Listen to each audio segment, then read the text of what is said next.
Good morning, DJ and PK. It's 97.5 The Zone. Welcome in on a Friday morning.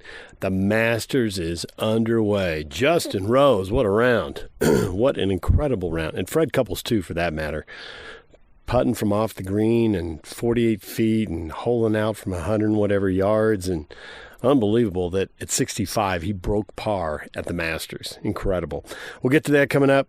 We've got a little hockey for you, though, right out of the gate. The Utah Hockey Club at home against the Nashville Predators, last home game of the year, and they blow a lead 2-0 and 3-2, and they lose in a shootout 4-3.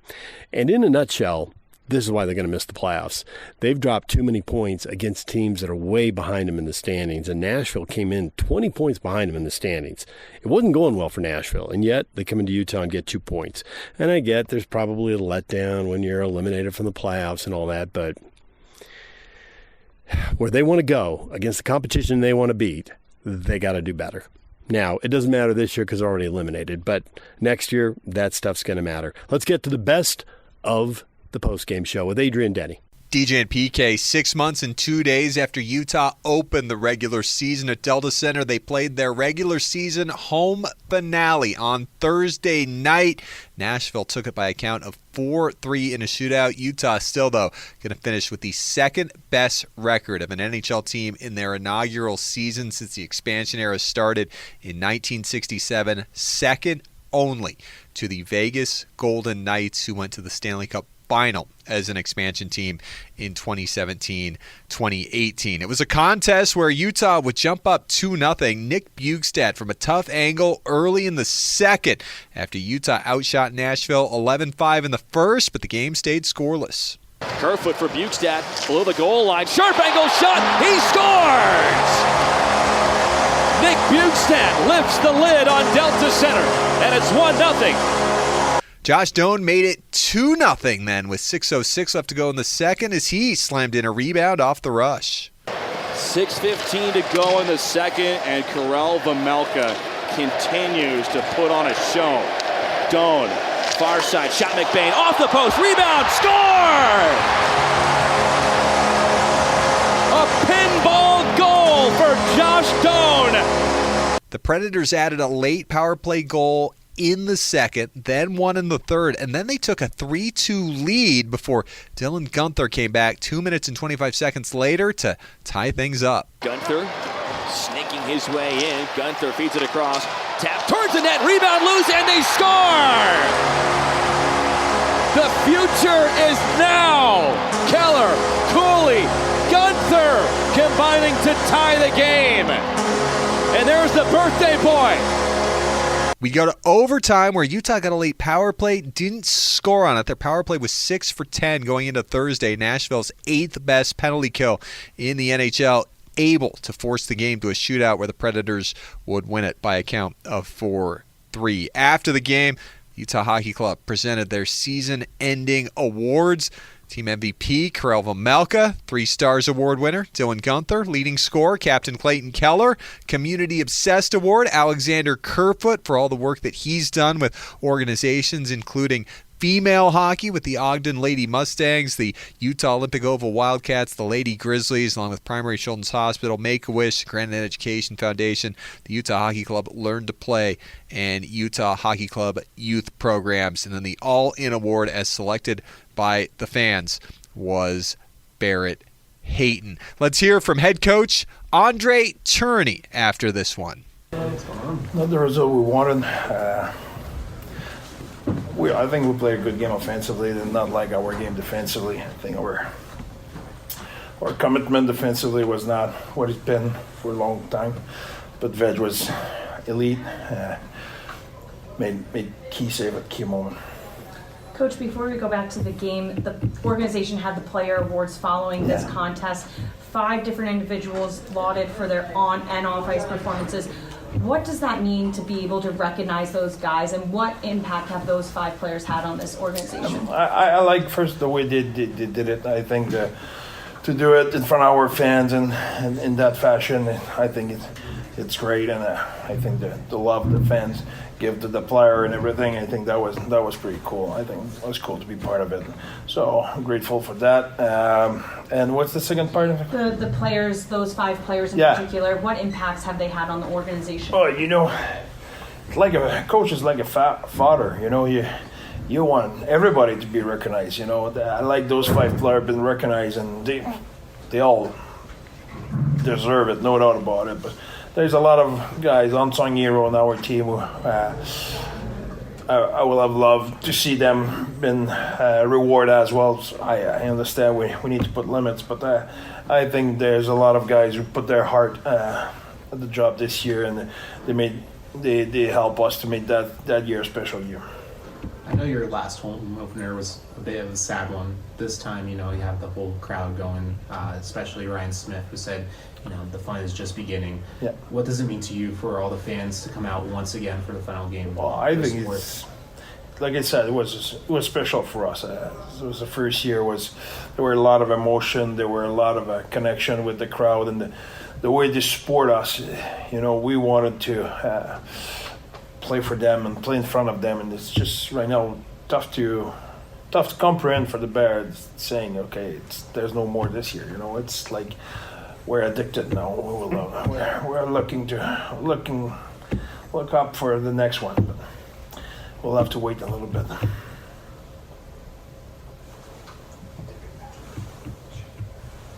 Sorry for the uncomfortable pause there.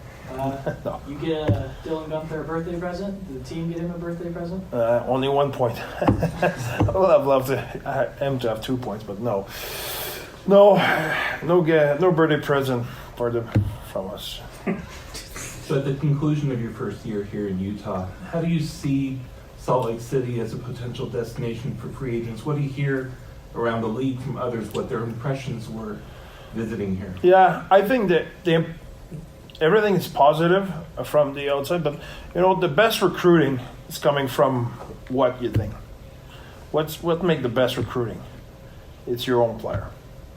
I think the way our players talk about their experience, what's going on in town, the way they're treated, that is the best recruiting, because you cannot hide that, because those guys talk to their agent, and their agent are the same agent of the player who's somewhere else. So there's no way to hide in that league. Ask me about another city, I will tell you what's going on in that city, because our player knows, because they have friends there, and because they have maybe a brother or a teammate who they play with for 8 years who they know what's going on, and they have the same agent, and so on and so forth. So during the summer they have camp where there are 25 guys from 15 different organizations, and they talk about what's going on. So there's no way to hide. You do things right, or everybody will know. And here we do things right, and the player are happy. So that I think the way the people, not just our fans are in the game, no doubt about it, but the way the people of Utah have been with our player off the ice and on the ice, and the pour of love and all the. I think everything's been so positive. I think that word will go around, and that word will go in the NHL player community, and that will help our recruiting, no doubt about it. So Utah finishes their home slate with a record of 12-4-4 in their last 20 home games of the regular season after they started the year 6-11-4 at home. We heard from Dylan Gunther on the home ice advantage that developed. I think we were a little bit caught off guard by it at the start of the season, like we'd never had that before. But as the season went on, we were really good at home. So I think probably from the second half, or even after the first 2 months, I mean, our home record's probably really good, so it helps a lot. So back in action Saturday in Dallas to start a 3-game road trip to wrap up the regular season. Saturday at 6, Monday in Nashville against these very same Predators at 6, and Tuesday in St. Louis, game number 82 and the regular season finale for Utah Hockey Club. We'll have all the action right here on 97.5, the KSL Sports Zone. Hockey Night in Utah starting each evening at 5 p.m. There's Adrian Denny with the best of the postgame show. When you come back, Cole Bagley looks ahead to the offseason. What is ahead for the Utah Hockey Club? And how many rinks is Ryan Smith going to help get built? And what is the real need in the community? We'll talk with Cole about that next. Stay with us. Good morning, DJ and PK, proudly presented by our title sponsor, Black Desert Resort, Utah's premier golf resort. Cole Bagley joined us late in yesterday's show to talk about multiple issues around the Utah Hockey Club. Obviously, at that point, he didn't know that the Nashville Predators were going to beat the Utah Hockey Club in a shootout, 4-3. So we talk about, can they get to 90 points? And they still could. They can get to 91 now if they win out. And he thought that was a winnable game, and it was, and they let it slip away. But that aside, here's Cole with PK and I on The Zone. DJ and PK, we're joined now by Cole Bagley, covering the Utah Hockey Club for The Zone. His appearance brought to you by Hercules First Federal Credit Union, growing stronger together. Cole, good morning. Morning, guys. How you doing? Good. It is officially over. Vancouver has eliminated the Utah Hockey Club from the playoffs with 4 games to go. So while those 4 games will entertain fans and have fun with us, and we'll see if the team can rack up a few more points, attention does turn to the summer. If you were prioritizing what they need, how would you prioritize what they need to take the next step? Yeah, I mean, first of all, you got to, extend Logan Cooley long term.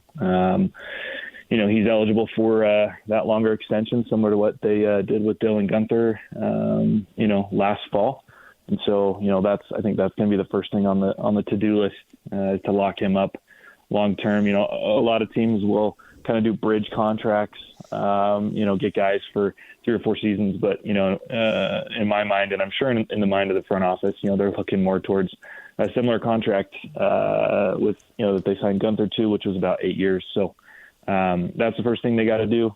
And then after that, they've got a lot of money to spend, roughly $22 million in cap space to go and get, another legitimate forward, somebody that can help really push this team or propel them, towards really, making a legitimate push for the playoffs. I think that'll be the expectation into year 2. And I think it needs to be a forward. There's obviously some big names, some guys that can put points on the board. And, they really need to take a swing at each of those individuals and potentially, lock up a second line center. I think that would really help this team. Defensively on the blue line, they're set and they have a lot of depth, especially, with some of their prospects, guys like Maverick Lamoureux and Dmitry Simashev, that they can call upon when needed. So, it's for me, lock down Logan Cooley long term and then go and find, some offensive reinforcements that can really put this team over the top and get them into the playoffs. With this season just about over, and it's the first season obviously in Utah, I think we can grade it as very successful in terms of the record compared to what it's been in recent seasons. You can see the progression. So even though there's a level of disappointment of not making the postseason, I don't think it takes away from anything that they've been able to do this season and have the progression. Now, they do those things that you're speaking of over the summer. If we're sitting here next year at this time and they're not in the playoffs, doesn't it take on a different level of how we would grade them? Oh, absolutely. Next year will be year 5 of the rebuild. And I think, if that progression stops or comes to a halt, that's when, the team needs to kind of reflect and figure out, what direction they're headed and what's going wrong. But, as you mentioned, the progression has been visible. Over the last 4 years, they've taken a step forward in terms of, points acquired. I think from the beginning of the reset to now, they've picked up about 30 to 40 points, which is, that's what you want to see. When you hit that reset button, every year's about progression as you acquire assets, as you, make draft selections, and as you, hit the trade market. And then now they are stepping into that next phase of, okay, we've had our draft picks hit. We've acquired some guys via trade. Now we've got some money to go out and spend. Let's bring in some free agents that can really take us to that next level. So, yeah, I mean, for me, it's playoffs or bust next season. That's just the gradual progression of the way this thing goes. Like you said, this year, very successful.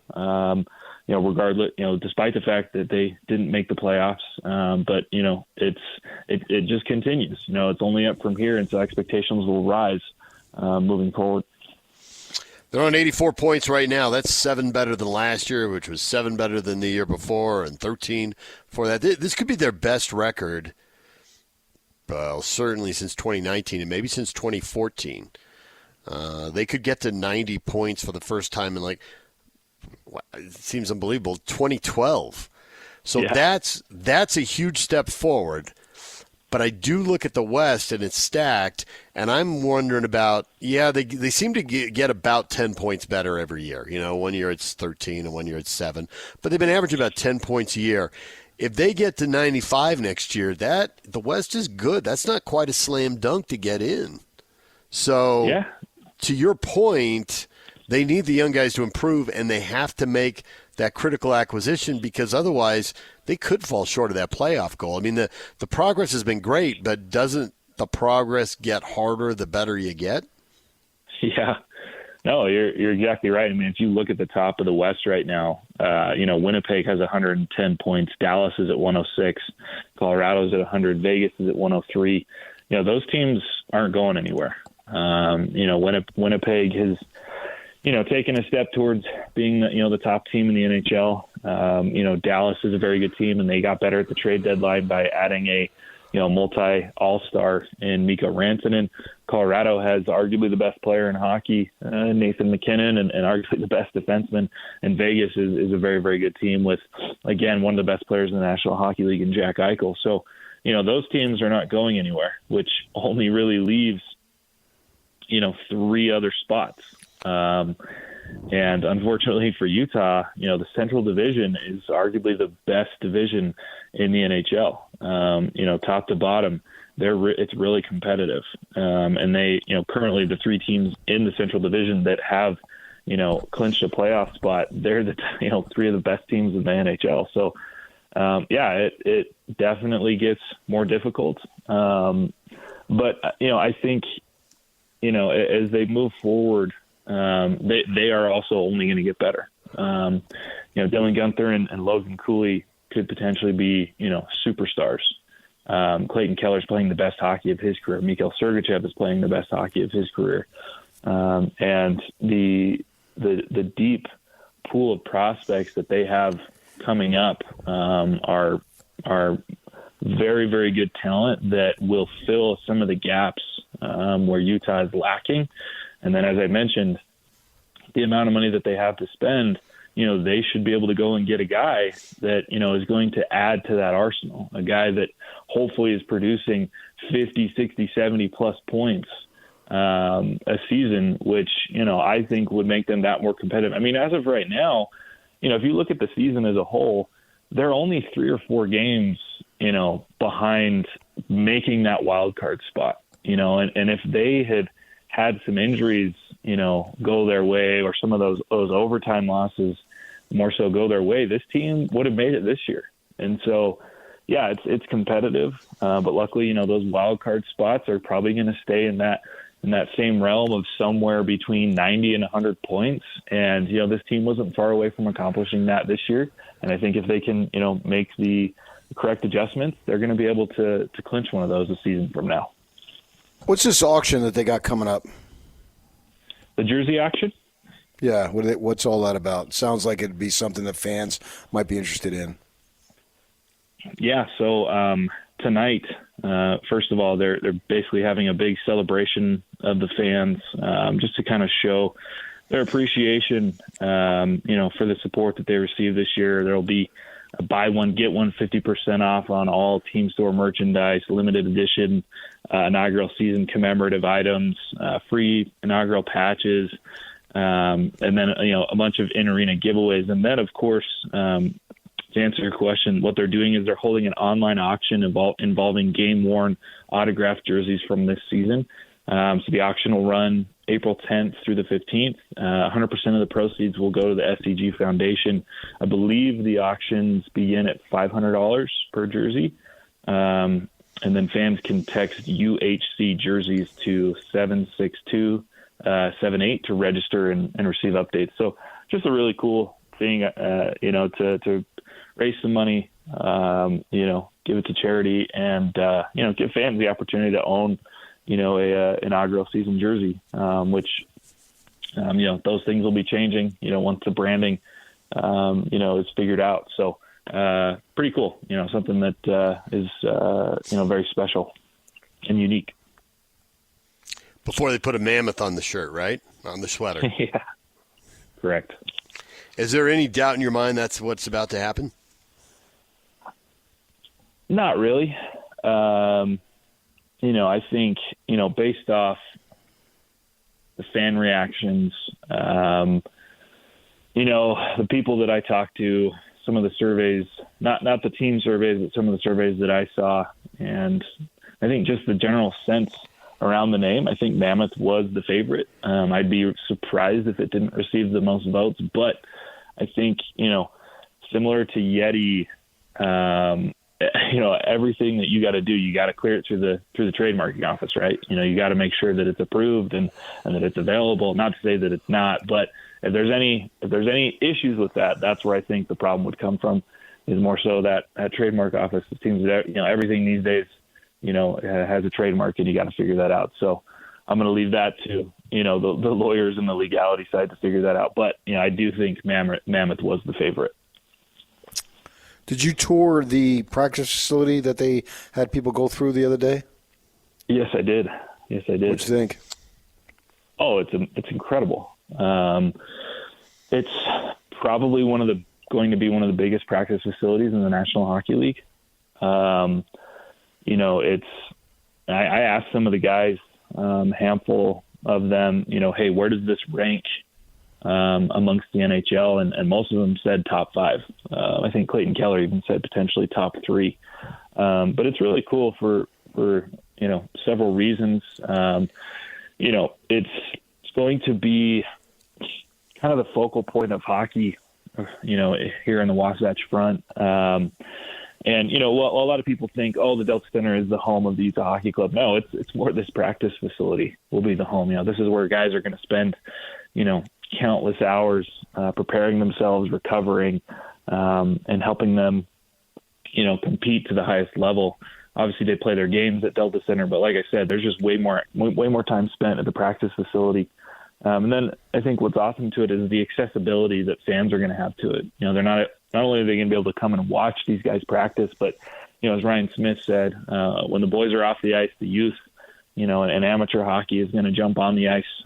There will be fan area. There will be a pro shop, a team shop, rentals, opportunities to hold birthday parties and events and just really cool things. And then the facility itself, it's just bare bones right now, but we got to see, where things are going to be built, the gym and the players lounge and the recovery pools and all that stuff. It's going to be very, very nice.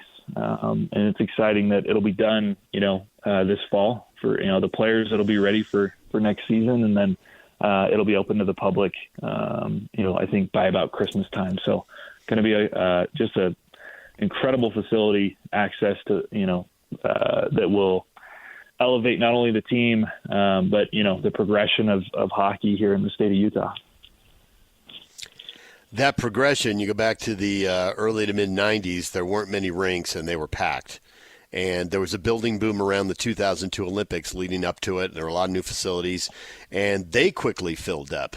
Now Ryan Smith has said, he'll put $500,000 towards, different facilities in different cities and counties. How many of these municipalities do you think are going to take him up on him? What kind of building boom would there be? And from my limited knowledge, it seems like, at least initially, I don't know about 20 rinks if they get to that, but it seems like the next 5 or 10 rinks will be packed for sure, just off of word of mouth and discussion I hear. There seems to be a lot of interest in, are these really going to go up? Do you think they're going to go up, and how many do you think would have to be built before they wouldn't be packed? Oh, that's a good question. I think, similar to you, I've had conversations and I've seen some of the responses, and I think some of these municipalities and other, groups are going to take Ryan up on this. They're going to, hockey's growing, interest in the sport is growing. I think it makes a lot of sense. There's a need for it, is not only because of the team, but I think, just like you mentioned, these facilities are jam-packed all the time. And so, yes, I do expect there to be more facilities built. I don't know, the number's tough because, I think hockey belongs in Utah. That's been proven, I think, over the last, 18 months. The way that, fans have just embraced this team, more kids are playing hockey. I myself, I participate in pickup games once a week, and those are being jam-packed. Those are filling up really, really fast. And so there's a need for it. There's a passion for it. It's growing. These facilities are definitely going to be built. And I don't know. I mean, it might take, 10 or more facilities to reach a point where it's not, overwhelming. But I don't think that's a bad problem, in my opinion. Obviously, the growth of the game is very important, very critical. And I would love for them to build 20 facilities and, to see those things jam-packed with kids falling in love with the game and rinks being utilized.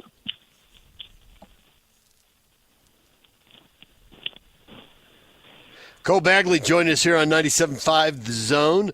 4 games left. Do you think they're going to get to 90 points? Can they win 3 of the last 4? They can. They certainly can with, I believe they played Nashville twice. Nashville has really struggled this season. That's not a particularly good hockey team that was eliminated, I think about a week and a half, 2 weeks ago. So, they're not, really pushing to do much of anything. I think Utah is still of the mindset that they want to, take this momentum that they've built this season into next year. And so, it's certainly possible. I think the team is pushing for that. The 2 games are going to be difficult. They have to play the Stars again, which that's one of the best teams in the National Hockey League. It's, they have a deep arsenal of talent, especially offensive talent.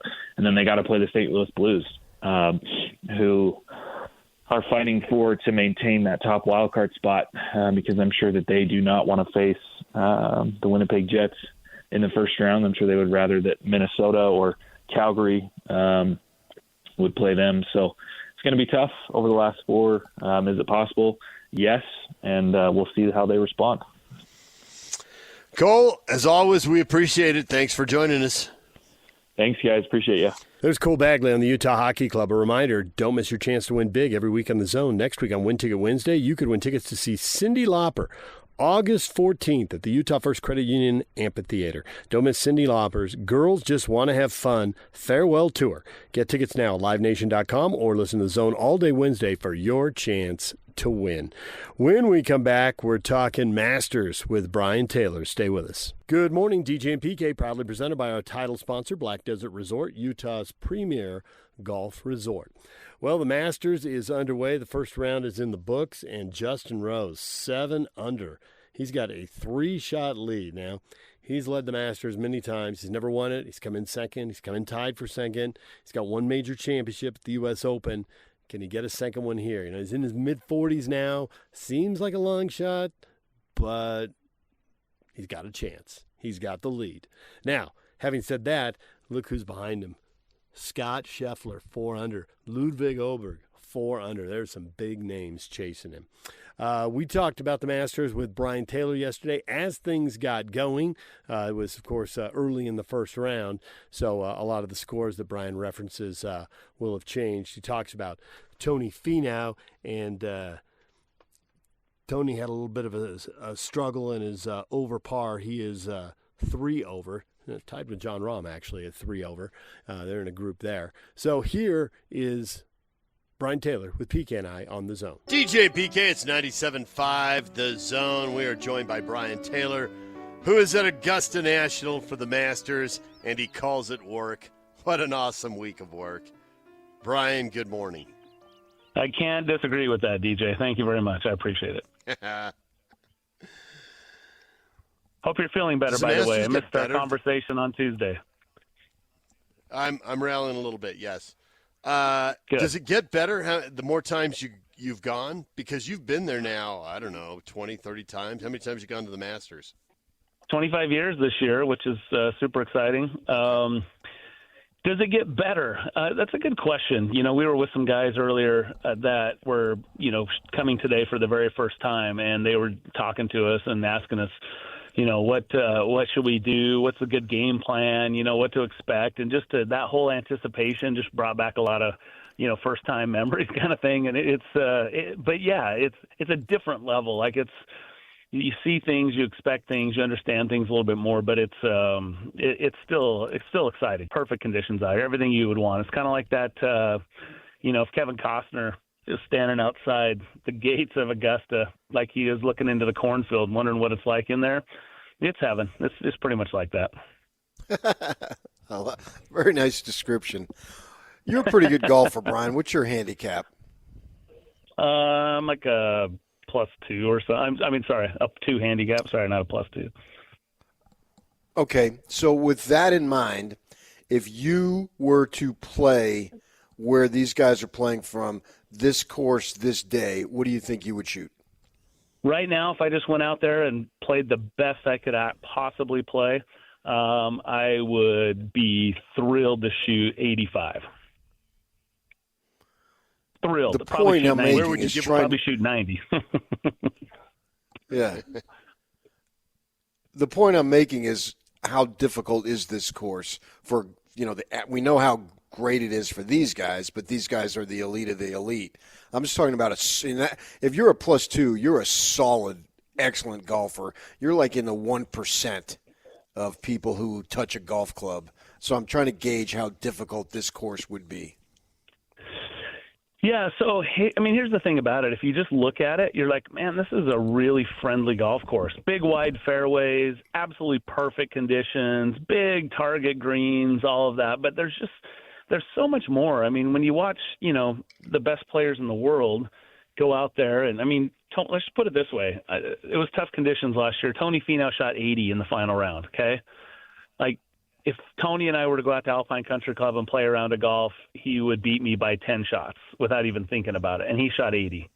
So if you get it, the thing about this, even though it looks friendly, it's the lines are razor sharp as to what would constitute a good shot versus what could get you in trouble. Like, you get on the wrong side of, we were just talking to one of our colleagues from Ireland. We're talking about Rory back in 2011 when he started the final round with a 4-shot lead, and he wanted to be aggressive on one, and he went for the back pin on one and just missed it barely, and it went over the back of the green, and it led to a bogey.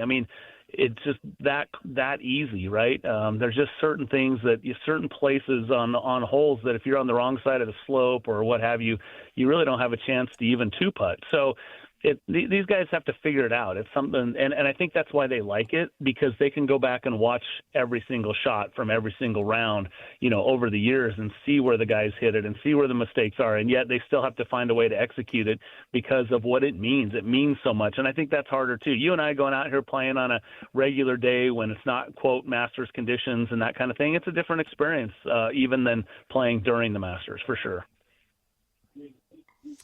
So do players, would you be giving up strokes because all the up and downs and the side hill lies and you couldn't be accurate and you'd be on the wrong side of this, or you'd be giving up strokes because the green is there and it might as well have a flag that says sucker on it because you're going to hit at parts of the green where it looks like you're on the green. You're on the green, so it's going to be fine, but you can't possibly stop the ball from there.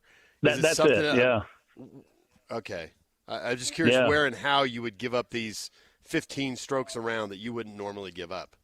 Mostly around the greens. I would think that's 100%. Like, I feel like I could probably get the ball off the tee and put it in decent position. This is interesting. I was talking to one of the amateurs this week, and I said, hey, what's something that's kind of surprised you about the golf course. And he said it's a lot longer than I thought, because it doesn't seem like it's that long, but it's a long, like the chairman said, the members' tees play 6,400 yards, but it's a long 6,400 because of the uphills and all the slopes and all that kind of stuff. And so I think it's mostly just figuring it out, the greens. I remember one cool story. We're sitting in the clubhouse one years ago with Billy Casper. This was before Phil Mickelson won his first major in 2004.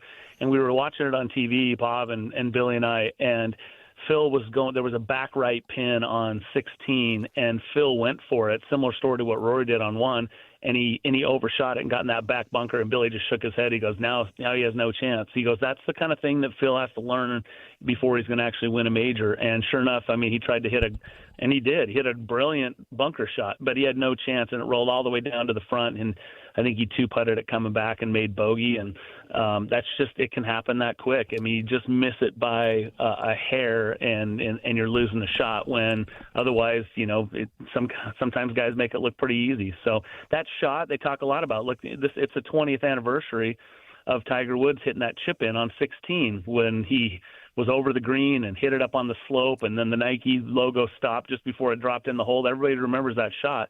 And the players were asked about that this week, and they said, you know, it's remarkable to go back there and to think, I mean, he was just trying to get it within 5 feet of the hole. The fact that it happened to go in is like, that's just Tiger, right? I mean, everybody just admits that's Tiger, but how the difficulty of getting that anywhere near the hole from back there is unreal. So it's those kind of things where these guys with just great short games, that's where they excel here at Augusta. Then how do they balance going for it while still being smart, if not conservative? Yeah, so going for the right spots, right? And I think that's where they have to look at it and say, okay, on these pins, Bob and I do it every day we get here to the golf course. They put the pin sheet out, and we just go through. It's like green, yellow, red flag locations, right? And then on those green flags, sometimes green flag doesn't mean you shoot right at the flag. It means you shoot to a certain spot on the green that will take the ball close to the flag. See, that's what's so cool about it. Where we play, you know, mostly in Utah, especially with the type of conditions that you would have on a regular golf course, is you'd throw darts, right? I mean, it's a dart game. You try to the ball spins so great, and so you hit a wedge shot or a short iron into a green on a normal golf course in Utah, it's going to stop. Might even spin back a couple of feet, but you're right there within your target. And here it's, hey, I need to get to that front left hole location, so I need to hit it over here 15 feet to the right and let the slope bring it down, because if I hit it right at the flag, there's no chance of stopping it. So it's figuring those little things out that's just cool to watch. Just keep an eye. Like, you can watch every shot on Masters.com. Watch where these guys are hitting it into the green and see how often do they actually hit it right next to the flag and it stops, versus they hit it to somewhere else on the green complex and it feeds down to the hole. It's pretty cool to see how they unlock this little puzzle. We try to make predictions, right? And PK came up with the idea of messing around with Bob with a draft. I'm going to throw some names out there, and I'm not going to tell you what player, or which person took which player or what round, and you can just say good pick, bad pick. All right? Let's go. Morikawa, Justin Thomas, Bryson DeChambeau. You like any of those? I like all of them. Yeah. A little or a lot? One more than the other? Morikawa was my pick. So, yeah. He slid through the first round and went in the Bob took him in the second. Rory McIlroy, Ludwig Oberg, Scotty Scheffler. Ooh, man, the three heavyweights. Those are the top three names this week for sure. Maybe outside of Morikawa.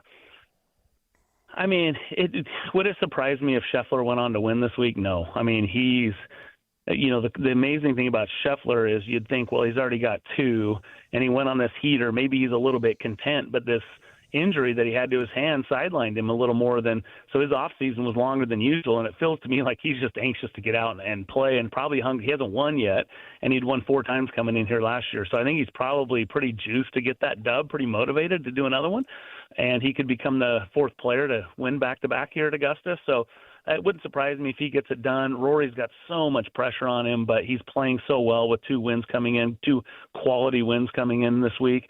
And Hogard, we don't know yet, right? Not Hogard, sorry.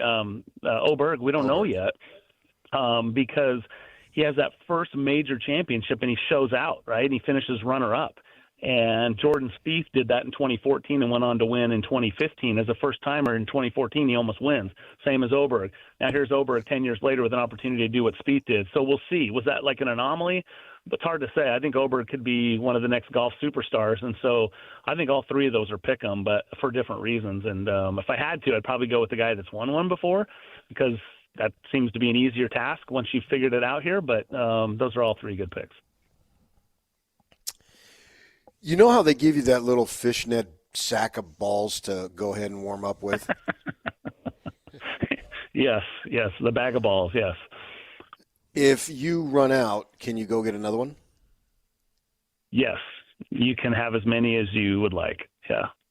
And the Are reason they do them in too? little bags, they do not charge them for balls when they show up here at the Masters. And they are all the same ball that they play with, too, by the way. They don't have a stripe on them that says range, or none of them are yellow. They're the actual ball. So if you played the Titleist Pro V1, that's the ball you'd go get a bag of Pro V1s. If you played the X, you'd get a bag of X. If you played Bridgestone, you go get your Bridgestone golf. Like you played Callaway, whatever it is, that's the golf ball that you practice with. And the cool thing about the practice area here at Augusta is it's this magnificent facility, and it's set up to replicate shots that you'll hit out on the golf course. So these guys aren't just getting their distances dialed in and trying to get a feel. They're actually executing shots they're about to hit. You can hit it right up over the bunker on one, just left of it, whatever. So you can hit your opening tee shot in repetition at the practice facility before going out to the first tee and doing it for real. So it's pretty cool. Yeah, it's really cool. So you're telling me that practice facility at Augusta is better than the practice facility at River Oaks? Yes. Yeah. Oh, because I think they're pretty good. Then you should continue to think that. I mean, don't change your expectations, because that's, if you were driving a Honda Accord and you thought it was the greatest, it is. It's like one of the most reliable vehicles. Just don't drive don't drive a Ferrari, because you'll be disappointed. Is there any brand of golf ball that I could walk in and say that would leave someone there shaking their head going, "I'm sorry, sir, we don't have a bag of that particular brand"? Yes. The Yugo of golf balls? Come on. It's a top flight, right? I mean, the first thing you think of is a top flight. So, in fact, I think there was a great April Fool's where somebody posted that Bryson was switching to top flight, and he was talking about how all the scientific reasons why it was going to help him win at Augusta. It was classic. It was actually really, really good. But yeah, probably not going to see some top flights, probably not some Vice golf balls. And that's not that Vice aren't good golf balls. It's just, I don't know that any of the tour play. There might be somebody out here. I don't know that for sure, but probably not going to see a top flight. I was up at Wasatch. This was a few years back. Here we go. I was playing. You got to hear this, man. I was playing a guy that sports fans would know the last name. And this guy, man, he just spit testosterone, right? He's dropping F-bombs on the first tee. I'm totally intimidated. And we're up at Wasatch playing from the Blues. Exact same thing, Brian. I go bogey, double bogey, and I'm thinking, I'm going to get my butt kicked, man. And then for some reason, unbeknownst to me, I turned into Steph Curry. I was dropping bombs all over the place. And he finishes 6 over, and I beat him by 2. It was not just the highlight of my golf round. It was literally the highlight of my life. Now tell us who it was. I can't. Well, he dropped Steph Curry. He dropped Steph Curry as his analogy for going low in golf, which leads me to believe he's playing a basketball player. So that's where I'm going to go with that. I was talking about – no, actually it's football. That's what I thought, because you said spitting testosterone. So I was taking football over hoops. Okay. I've got a list of people it could be, and both sports are represented. It could have been either. I've been at that course actually with PK, and somebody that everybody would know is just like, how did they let you two in here? And you look up, you're like, oh, it's you. Hi, how you doing? I just appreciate that PK doesn't want to call him out on the air. He doesn't want to emasculate this guy on the air. That's impressive. Oh, no, he's 1,000 times tougher than me. But you beat him, and you don't want to throw out who you beat. That's impressive. I don't know. He Very would be stand up with blindsided. He would be, and the thing about it is, he had no clue what I do for work. Interesting. So he was unbeknownst to me. He had no idea. And, so he's a sports figure that everybody would know, and he doesn't know that you are in sports radio. That's surprising. I don't know that everybody would know him, but they would know the name. Ah, gotcha. Okay. Well, now there's quite the riddle. Let's spend the rest of the show on that. Everybody, tweet your guesses. We could. Oh, yeah. He didn't make the name famous in the community. Somebody else did. Oh, now. But the point is, this guy was just so macho, man, and I was able to, and I was so intimidated, and I don't know how I did that. I honestly, no clue. Much like the example that you just gave, I'm 3 over after 2, and I finish 4 over. You've probably never done that in your life, right? Nor will I ever do it again. Right. You've been 4 over, but not 3 over after 2. The other time you were 4 over, you were, even par at 9 or something. And I read a thing, Brian, in the offseason, that if you are, it's just indicative of golf, say you are like an 8 or 9 handicap, there will be a time during, we'll just use in the golf season, April to October here where we live, there will be a time when you go out to play, so your handicap's 7 or 8, you will shoot a 90. Oh, yeah. That's just golf. Absolutely. Right. So it is unpredictable. Some days you got it, and some days you don't. And I think it even extends to the degree you spoke of Tony shooting that 80, that some days it's not there for you, no matter who you are. And obviously those guys are elite. I believe it's good weather except for tomorrow. What do you think the odds are we're going to have any delays built in this? Or is it going to be good conditions and play right out? Because there's supposed to be some wind tomorrow. So for somebody who's got to go low to make the cut, those could be the most challenging conditions. Yeah, for sure. I think given the way it was forecasted earlier in the week, I think it looks a lot better. So my last check, again, stuff changes, but I haven't looked at it this morning in the last hour. But last night before I went to bed, it looked like it had dropped down to like maybe less than 40% chance of rain on Friday. So I think we're going to be fine. I think it's going to turn out to be a great weekend. It's cool, which means they can get the golf course, as firm as they want it to be without worrying about, potentially burning it up and that kind of thing. So the golf course should be great. I think we're going to see. We're in for a good show. I just feel like this is going to be one of those. It doesn't feel like there's any one guy that is the only guy that's the big front runner. It just feels like there's a lot of players with a lot of storylines that absolutely could win this week. It feels like this is going to be a good one. Brian, we will talk to you again later in the week. Thanks for joining us, and we'll hear Brian on shows on all the shows all day long here on The Zone. So we'll talk to you today and tomorrow. Thanks, Brian. You got it. Brian Taylor, Bob Casper, there at the Masters at Augusta National. DJ and PK, it's 97.5 The Zone. When we come back, what is trending? The headlines are next. It's time to get your morning started with the news you need to know. News update. This is what's trending with DJ and PK. Hashtag Utah Jazz.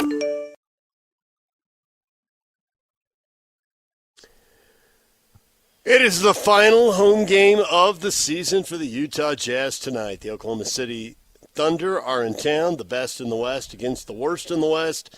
Lowry Markkanen, Walker Kessler, John Collins out. Isaiah Collier, questionable with a hamstring injury. 80 down, 2 to go for everybody in the NBA, PK. It's all over almost here. The last home game. Are you going to wipe away a tear? Feeling a little sad? The passage of time. It's another milestone.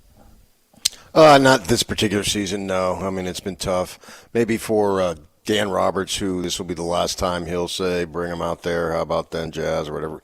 I don't remember exactly what he says, but we all know. He's been doing it literally every game, virtually. I mean, he may have missed a few along the way, but every year, and this is it for him. So from that perspective, a little bit, yeah. Yep. Tip-off tonight at 7:30. Pre-game at 6:30. DJ and PK. Hashtag NBA. Shot. Cunningham fires. Cunningham hits. It's a three. So calm. 38 points. 109-99. Halliburton sets another three. Oh. Edwards spins away from Pippen, pops on a right side three, and hits again! Unbelievable! Anthony Edwards, his 7th of the night. He's got 44 points, and the Wolves lead 111-92. I knew a little bit before everybody, and he told me like we made a decision, so it was not discussion, it was decision. He told me why, and so I listened and I accepted. It's I'm not going to tell what he told me. I'm going to keep that private. That is Nikola Jokic right there saying he learned about Malone's firing before anyone else. But for a guy who's, it's not his native language, PK, but he knows to say it was not a discussion. I was notified of a decision. I didn't do it. Go yell at that guy over there. So he knew before Malone? That could be. I mean, he knew before it was announced to public. I don't know who was told first, if he was told first. Well, you said he knew before anybody else. He knew before the public knew. He was told individually. He didn't find out from a group announcement. I mean, he didn't know before the owners knew. They did it. Right. I mean, I understand that, obviously. I don't know what difference it makes, whatever. This is a business, man. Malone was going to get fired at some points. He's been fired before. He'll probably get fired again.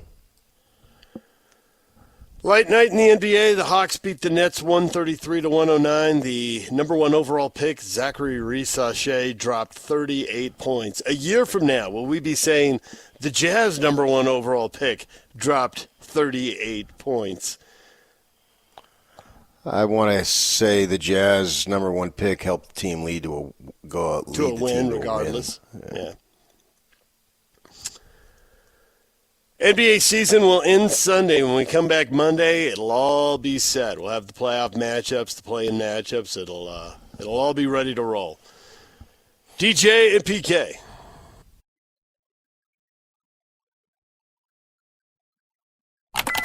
Hashtag Major League Baseball. Trout to the right field corner. This one is deep. Mangum's at the wall, and it's gone! Just inside the short porch and right, Mike Trout has an opposite field homer. The Angels have hit 3 in the inning, and it's 7-1. As Stephen Kwan digs in the pitch. Kwan with a drive, deep right field. This has got a chance. Gone! So Stephen Kwan with a single and now a 2-run home run to right. And the Guardians have a 4-1 lead. A 1 to Ozuna. Swung on and crushed. Deep left field. Kepler going back. Here comes some late night dynamite here at Truist Park. A walk-off home run by Marcell Ozuna. And the Braves win the game and the series. That was smoked to deep left by Marcell. And the Braves won it 4-2 in 11 innings. The Braves get the W 4-2. They were off to a terrible start, and it's going a little better for them now. And Ronald Acuna Jr. will have his knee reevaluated next week. Maybe they'll get some good news about him and get him back, PK. Get an extra bat in the lineup. Yeah, he's a player. Obviously, he's had injuries, a significant number of injuries the last few years, so getting him back most definitely would help. 3-9 start for the Braves. Are you buying the Angels? We heard the home run in there from Mike Trout, and the Angels win 11-1, and the Angels are off to an 8-4 start. They have not had a winning season in about a decade now. Could this be the year? I'd love to see it for Trout, but I don't know. I mean, baseball, the season is the great equalizer. Angels had 4 home runs eventually in that 5th inning as they beat the Rays 11-1. Also in there, you heard the Guardians beating the White Sox 6-1. The Bees beat the Reno Aces last night 6-3. They host Reno again tonight at 6:35 with the on-deck circle beginning at 6:20. It'll be on 102.7, and it will be streaming. DJ and PK.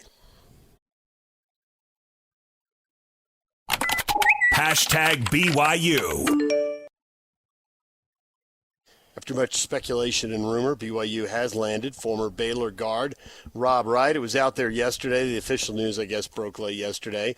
Monteverde Academy, number one point guard in the recruiting cycle, all Big 12 freshmen at Baylor, and he's coming to BYU. Lose one point guard to the NBA, plug in the Big 12 freshman of the year.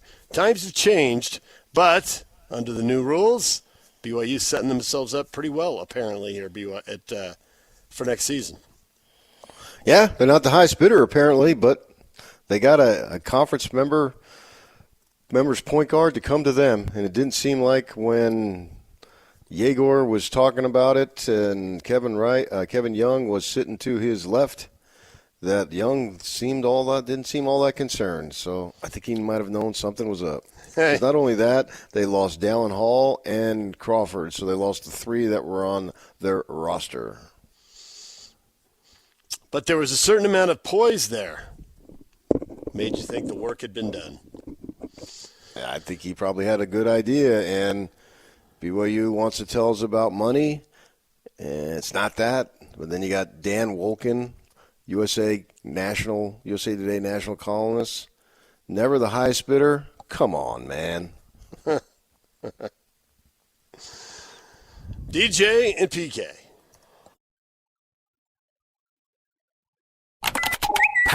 #Utah. Alex Jensen has added a new member to his staff at Utah, Eric Daniels, an assistant coach. The news broke late during our show yesterday. He's been a college assistant for the last 10 years at Weber State and most recently at Utah State under Jared Calhoun. His dad, Donnie Daniels, longtime assistant at Utah, UCLA, and Gonzaga, also the head coach at Cal State Fullerton. So it's not exactly the band getting back together again, but there is a whiff of the 90s in the air, PK. Yeah, and this has been in the works for 2 weeks, and so it came to pass. I was told he got a little bit of a raise, and so he's coming down to where his father coached and was an integral part of some really, really good teams. And Eric's been around the state for a while. I think this is his third school. I think if I remember, I believe he was with Pope at UVU. And then Utah State, and now Utah. So he's got some connections that he's made along the way, and go help him bring in some players. Yeah. I don't know all the details on this. Maybe it will become clear later. Maybe it won't. And maybe this is more it's a public, trend than a rule. But remember the talk about, as an assistant, can you bring a player or can you bring NIL money? Now, maybe everybody isn't subject to that, but it does seem to be a trend. So maybe we'll see how that plays out. Well, it does. The thing that I had heard for Utah is that Alex is saving the big money for the NBA guys. And the other guys, like Daniels, wouldn't be getting the big money that's available for the assistant coaching pool. Or an assistant coaching pool, means GM, director of player ops. They got all these titles now. The whole staff. Yeah, so maybe staff instead of assistants. But the word being that he's looking to pay more money, the most money that he has available, to guys with NBA backgrounds. DJ and PK. #RSL. Real Salt Lake at Nashville tomorrow. Game kicks off at 6:30. RSL coming off the home win. Chance to get a win on the road maybe, get back to 4-4 on the season, and put a little bit of a streak together. Pablo doesn't, and he'll join us. He's scheduled to join us later this morning at 8:30.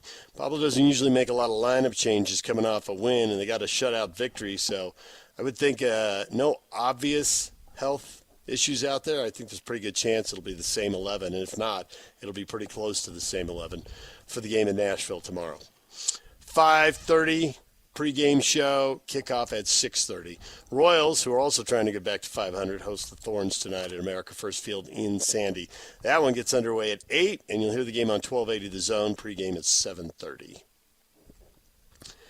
DJ and PK.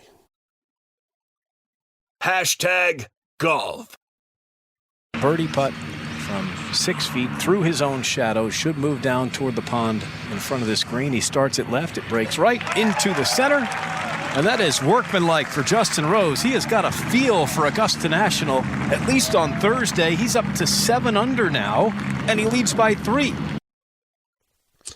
And Justin Rose ends up at 7 under with a 3-shot lead over Corey Connors, Scotty Scheffler, and Ludwig Oberg. They are all in a group at 4 under. Tony Finau tied for 62nd at 3 over. PK, there was some shot making yesterday, some long putts going in and guys holding out from the fairway. Entertained by the opening round, obviously along. Always, yeah. Absolutely, man. Fred Couples breaking par at 65. At 65, yeah.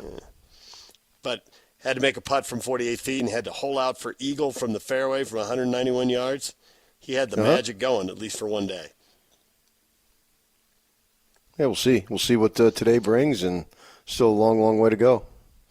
Justin Rose has had first-round leads before. He's never won there, but he's had a couple of second-place finishes. So Bob Casper will join us at 9:05, and we'll get an update from the Masters later this morning. I always felt like it would be cool to be Justin Rose because probably not a lot of people know who he is, and he can walk anywhere in this country and probably wouldn't get noticed all that much, except by the hardcore golfer.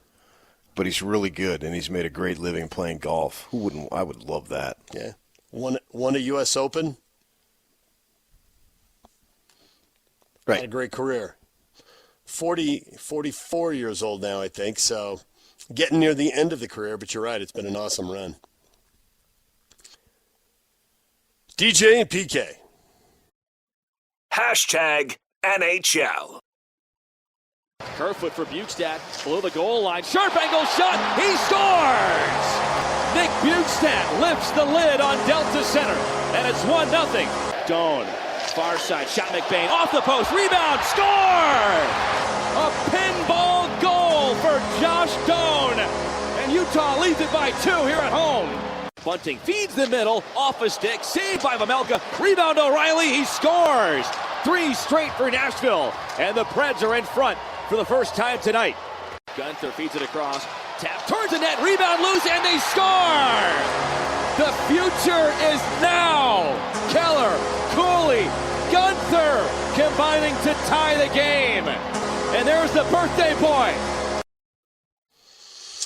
And the Utah Hockey Club goes into overtime, eventually loses in a shootout. They blow a 2-zip lead, they blow the 3-2 lead, and Nashville gets out with the 2 points. Utah does pick up 1 point, 85 on the year. They're already eliminated, PK, but I think as we look around for where they're going to find another 10 points so that they're in a playoff spot on 95 or maybe even a little better than that, how they handle the teams below them in the standings, and do they protect leads, especially at home? This is kind of a familiar story here. You were talking Seattle was just in, and they lost to Seattle a couple times. They've now lost to Nashville a couple times. They're dropping points to teams below them in the standings and giving up leads at home. A couple of easy boxes, or at least pretty straightforward boxes, maybe it's not that easy, to check if they're going to be better next year. Yeah, I think that comes with consistency. I think the word you're looking for to sum it all up is be more consistent. Yep. Do what you're capable of doing more often. That was the last home game. Now they head out on the road for 3 and the end of the season, including here in a couple days another matchup with Nashville. That is what is trending. It's brought to you by Shamrock Plumbing. There's no job too big or too small. Get the personal touch with Shamrock Plumbing. David Locke, radio voice of the Jazz, coming up at 8. Pablo Mastroeni, RSL head coach at 8:30. And Bob Casper live from the Masters at 9 o'clock. That's all ahead this morning. We got Bees tickets to give away to go see Reno tomorrow. We'll do that coming up in the 8 o'clock hour. 8:30 for the Bees tickets. And next, it is the question of the day. Stay with us. This is Hans Olsen and Scotty G. It's what you want. You know, I was babysat until 8th grade. Dolores Arnold used to babysit me every day after school. And Dolores? Her husband, yeah. Look how you got like 220-pound 8th grade hands. Can we not focus on that? You walk in like, hey, Dolores. Hi, Hans. I think it's funny the thought of a 8th grade Hans Olsen probably pushing 2 bills, sitting in and being babysat. You guys let me know when you're done so I can finish my story. Tell us more about Dolores. Anyways, her husband, Don, liked MASH. Sitting next to Don on the couch watching MASH. Hey, Don, can I borrow your shaver? Catch Hans and Scotty weekdays from noon to 3 on 97.5, the KSL Sports Zone.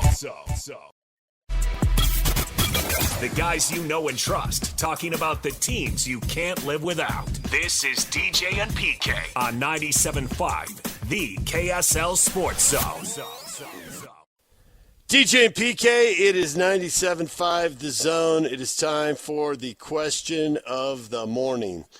And the Utah Jazz are playing their final home game.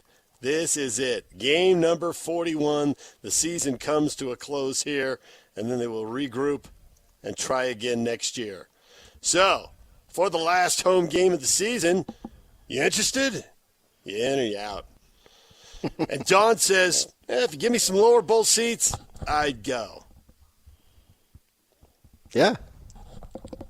So, he's in if it's free and he's there. Meanwhile, Eldon, no. Steve, nada. Gordon, nope.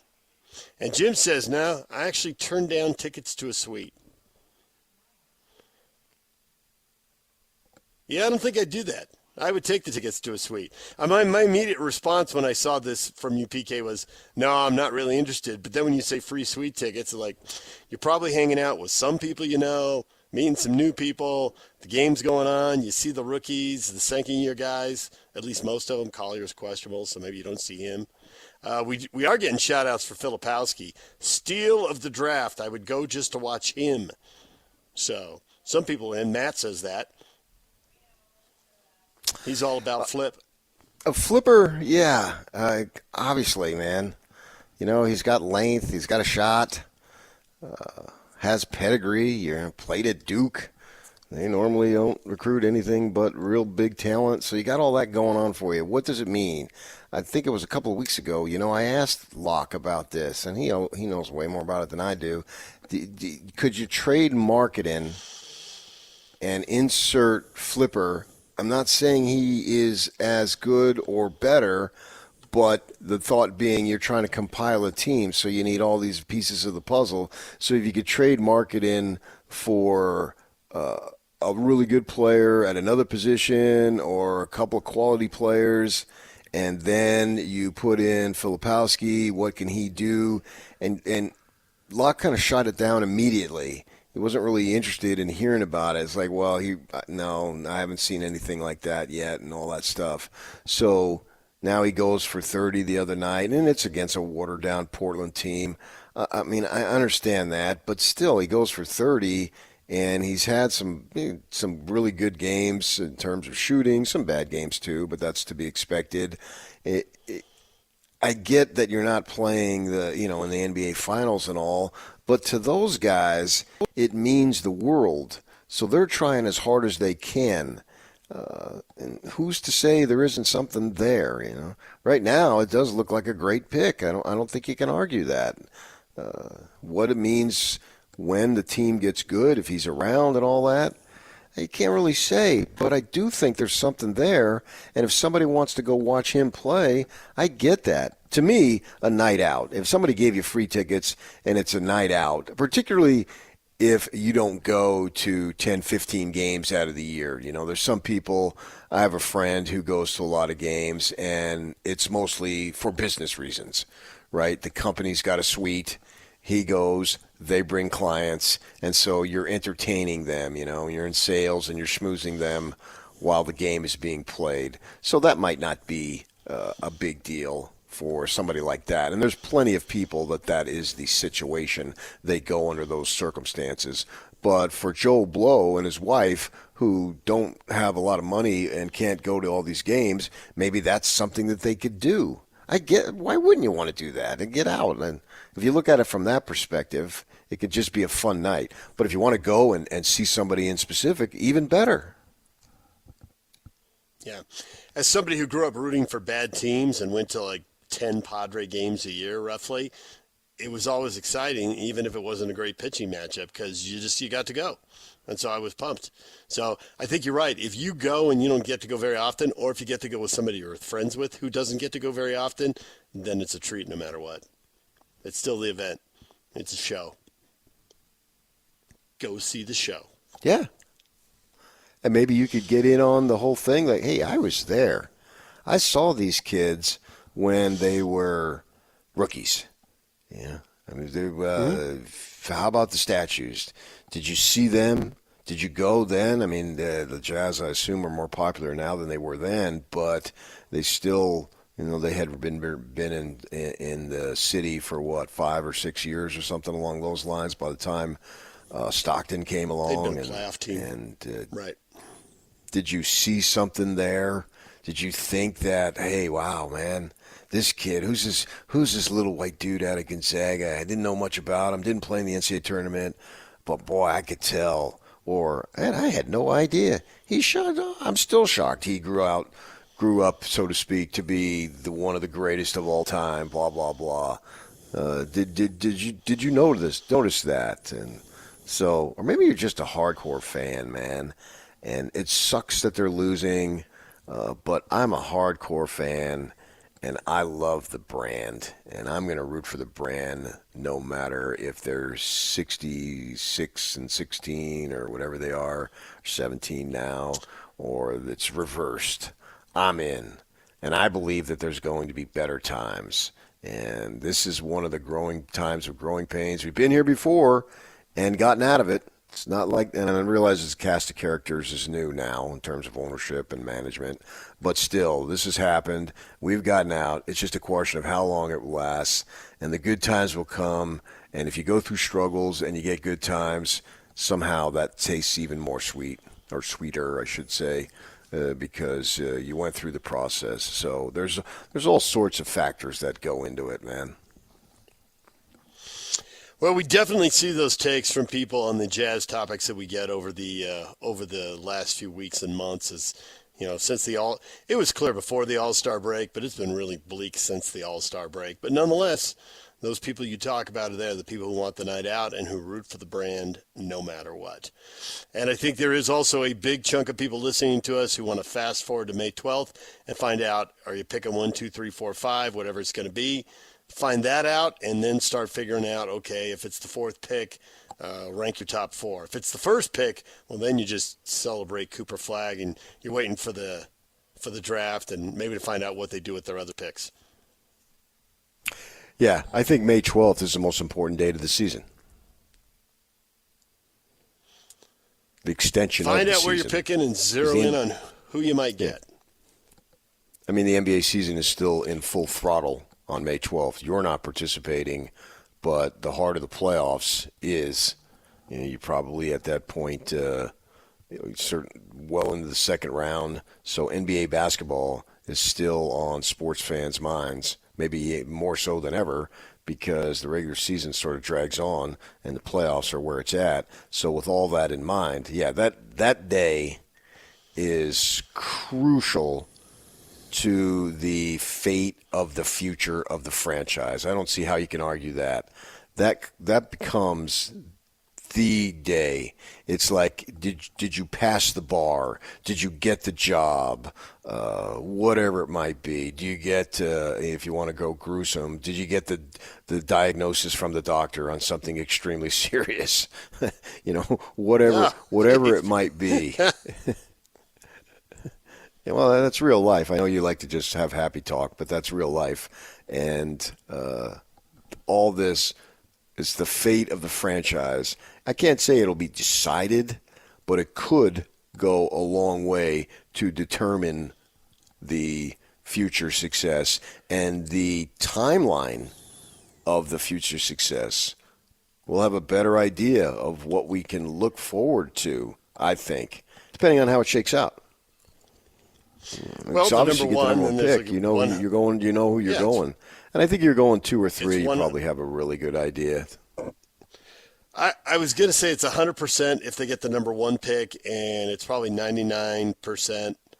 You got to allow for the 1% that Danny Ainge doesn't see the world the way everybody else does. But man, Dylan Harper is a unanimous number 2 in mock drafts. I don't know the last time I saw a mock draft where he wasn't number 2. It's been flag 1. Harper 2. You get down to 3, there seems to be a little more intrigue.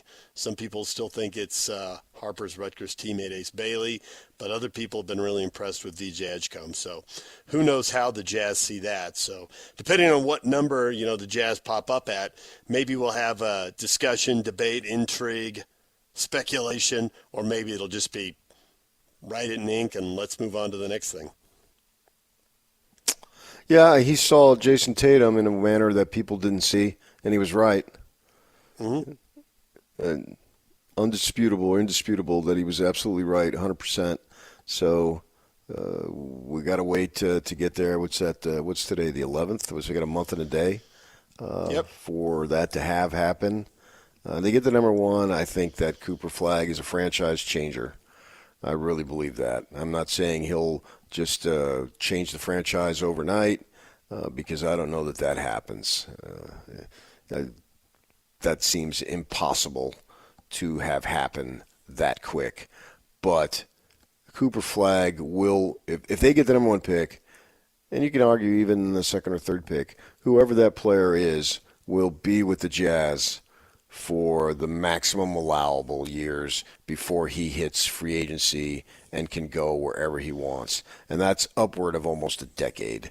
So we're looking into getting into, like 2034 before something can happen. Or obviously they could trade him ahead of time like they did with Mitchell. But I think that's something that could be there. That player will be there and be an integral part. And when we get to that part, I'm not one of these dudes who say, oh, yeah, he's going to leave. No, he may leave, but I'm not thinking it's just a guarantee because they got this young, hip owner. They put rappers on the front row, and they're trying to be all hip and redoing downtown and all these things that are going on and the way they're going to treat them. You're not going to, my assumption is, and I think it's an easy assumption, you're not going to be treated any better with any other franchise than you are right here. So you got all that stuff going on for you.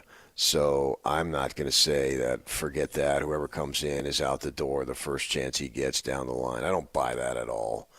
And we'll see how that plays out. It's an extremely important day, and it can set the tone because you have to, in this situation, you have to hit on multiple drafts over the course of, obviously, multiple years. And, they've hit pretty good in 24. 23, okay, but the unfortunate injury to Hendricks has stalled the evaluation of it.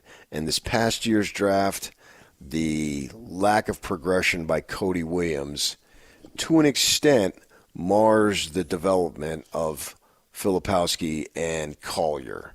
If Cody Williams had played as well or shown as much, it's probably a better way of saying it, as Collier and Filipowski, then we'd be thinking the 24 draft was a smash. But because their top picks in both of those drafts haven't shown much, Hendricks, obviously, because in large part the injury. Williams, he's just not physically ready. I can't jump up and down and say, man, those were two really good drafts. I can. I don't think you can either. I think that's the sentiment of most people, is you can't get super excited about that draft because of the circumstances of Hendricks with the injury and Williams not really showing the development that you wanted, knowing that the bar was pretty low, and he did not even reach that bar. But on the other hand, the other two guys, the bar was, you can argue, was even lower, and I think both of them cleared that bar. The 24 draft, when you have 3 picks, I never would expect anyone to hit on 3 out of 3 picks. I would expect you to hit, if you have a good draft, you hit on 2 out of 3. And it does look like they hit on that. But because you had a lottery pick each year, you'd like to think if you have a lottery pick, you're getting a starter. You're going to get somebody who can start for you. And they don't obviously have that. And I suppose if you get the starter at 20 or 30, whatever, and not earlier, maybe you can rationalize that if that lottery pick isn't too good. You know, when you miss on the 3rd pick, it's just really hard to rationalize that. That's too good. You get out picking, back half of the lottery, maybe you can rationalize it. I don't know that they have a starter yet. Maybe they do. Maybe Filipowski or Collier will end up being that long-term starter. And then you could, grade the draft a little higher. Right now, it looks like they're guys who can stick in the NBA for a long time. But do they stick in the NBA as starters or as role guys off the bench? That's not clear. So I don't think you can really say that was a great draft until you have a starter. Could be a pretty good draft, but it's not a great draft. And maybe we'll be able to say that one it's day. Incomplete, though. I don't know what it is. I don't know what it is yet. You're right. Which isn't surprising, given they're only 1 and 2 years in, and they're drafting 19-year-olds. So to say, hey, at 3 years we'll have a better idea what they have, well, we're not there yet. Kessler, end of the 3rd year, we got a better idea what they have. He looks like he can start in the NBA for a long time. I don't necessarily know that the 9th or 10th pick has to be a starter. I want him to be a player, because if I got a player and he's not a starter, well, that means I got 2 players. Well, if your team's that good, and you got the 6th man of the year running around, I can't complain about that.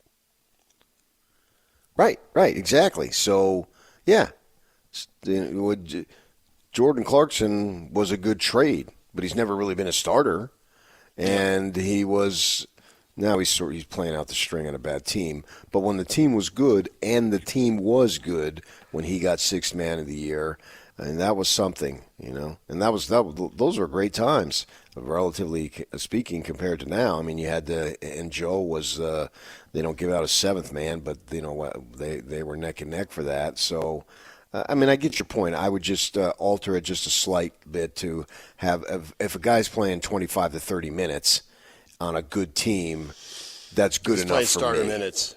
You're right. Yeah. If he's playing starter minutes, I do not care about the starting designation. If the guy's coming off the bench, he's playing 25 or 30 minutes, and he's closing games, and he's a good player, that's a win. Yeah. And right now, with those two, we have, I believe, nothing more than trust that management knew what they were doing, because we don't have even a hint of results. The reasons why they were drafted is because of their athleticism, their height, their length, all that stuff. Both those players still have that. They just have no on-court production yet to back it up. Time will tell. Gives us a storyline for next season. DJ and PK, we got to take a break right now. David Locke will talk more Jazz coming up at 8 o'clock. DJ and PK, it's 97.5 The Zone. May I present? This is JJ and Alex. Speaking of hockey, that win over the Winnipeg Jets, I was just floored. And we're getting these tweets from Sly during the game because he got his. Who had a great time. Because then he's sending us the Jets suck like text during the middle of it was the end of the second period and they're up 3-0. I was like, no, they don't. They're the best team in hockey, and that's the part that makes you feel good about this team. It was such an exceptional game by this team, and it was so fun to watch. Coach Tourney actually told us this at one point during the last couple weeks. He goes, we're a way different team than this team faced a month ago. Yeah. Right? And he said it about a couple of times when they would get these wins that people are like, oh, wow, that was unexpected. It's like, no, they're a better team now. They've become a better team over the season. And so it's awesome to see these young guys getting the recognition that they deserve. Catch JJ and Alex afternoons from 3 to 6. Presented by G2G Bars on 97.5, the KSL Sports Zone. Take DJ and PK wherever you go. Find every moment of every show in podcast form by searching DJ and PK on your favorite platform. This is DJ and PK on 97.5, the KSL Sports Zone. DJ and PK, it's 97.5, The Zone. The band of the day today is Nirvana. Today's the 11-year anniversary of Nirvana being inducted into the Rock and Roll Hall of Fame. For all the live concerts and events in 2025, check out livenation.com. Well, PK, here's a topic that came up at the end of yesterday's show, but for the early risers, let us get you up to speed. Church Education Commissioner Clark Gilbert, engage in NIL competitively, but never the highest bidder. Meanwhile, BYU booster Paul Lillenquist, you're not going to outbid us. Who's telling the truth? And we have some of the back and forth. Michael, the church and the boosters are different. Boosters may not get outbid, and that's not the church paying the athlete. That's one. George, who cares? Go Cougs. Case, I love sports, but no comment should be made because we, the public, we, the church members, don't believe a word of it. I don't care if it's the highest or not. What you are paying is ridiculous. Yeah, that's something to be said. It's ridiculous, but how is it any more ridiculous than somebody who's receiving $50 million to play NBA basketball? That's just as ridiculous. So let's make sure we understand that so much of what the amount of money that is available for pro sports is ridiculous. Juan Soto, what he signed with the Mets is ridiculous. Right. Well, you could just go to entertainment. I mean, the amount of money people say for shows, for concerts, for games, and those are major industries fueled by people writing really big right, checks. But that's not in your face all the time. It's not. Well, I mean, you go to see Tom Cruise movie, and then you're not going to go see a Tom Cruise movie for who knows how long. Whereas you see these guys 35 times a season in college, or 82, or whatever it might be. So I get your point, but that's somehow more acceptable. And so many of these people, especially on the management side, they got their foot in the door because the door was flung wide open because their fathers were in it. And so they're able to do what the rest of us can't do because we don't have the door flung open for us. So it's a different animal here with sports, even though it's the same. I understand that. But we are talking to sports fans. Obviously, we're a sports station. So hopefully that's who we're talking to every single day. And hundreds of thousands of them per segment is what I like to think. But BYU is trying hard to downplay it, and I don't think it's working. Because the I don't think it's close to working. I think it's even if making it's it a true. bigger issue. What did you say? I think it's making it a bigger issue. I think you're right. They're trying to downplay it, but I don't think there's any downplaying it. I think it's so different. Whether it's right or it's wrong, whether you find it acceptable, tolerable or unacceptable, whatever. It's like it's new and it's different, and that it's kind of the definition of news. That's what gets our attention when something new and different. Hey, look at that! That's new. This is new. I don't know if everybody's talking about it, but a lot of people are talking about it because it's so different. And to say it's not happening or to try to downplay it is silly. It's ridiculous. And people are always going to talk about how much money somebody else makes. It doesn't matter if it's sports, if it's business, if your neighbor puts some big addition on their house, if somebody takes a vacation on the other side of the world. This stuff always gets referenced. I don't see how you can possibly downplay it. Why even bother to try? Well, because I think they're connected to a church, and they feel like they have to. They have to make sure I think it's multiple reasons. You got to appease the membership, and you got to appease the leadership in Salt Lake that we're not just a sports factory here. And once we do this, we've flung open the doors. And then what else are we going to do? We're going to start overlooking some honor code transgressions. We're going to start overlooking academic transgressions, and we're just going to become a professional sports factory. That's not what the mission is at. So I see why they're doing what they're doing. It's just the quote of "you will not outbid us" is trailing them, and they can't shake it. And they wish that quote, and this literally, I've been told this, they wish that quote had never been said. And the booster was flexing his metaphoric muscles on this when he said that. And it's an easy quote to remember. It's not cumbersome. You will not outbid us. Everybody can remember that. And they're trying to downplay that as much as possible because it's a religious institution. And it's unsavory for a religious institution, which essentially BYU is to a large degree, sponsored by the church. We know all that. It just doesn't look, the appearance is not good, the root of evil, money, and all this stuff.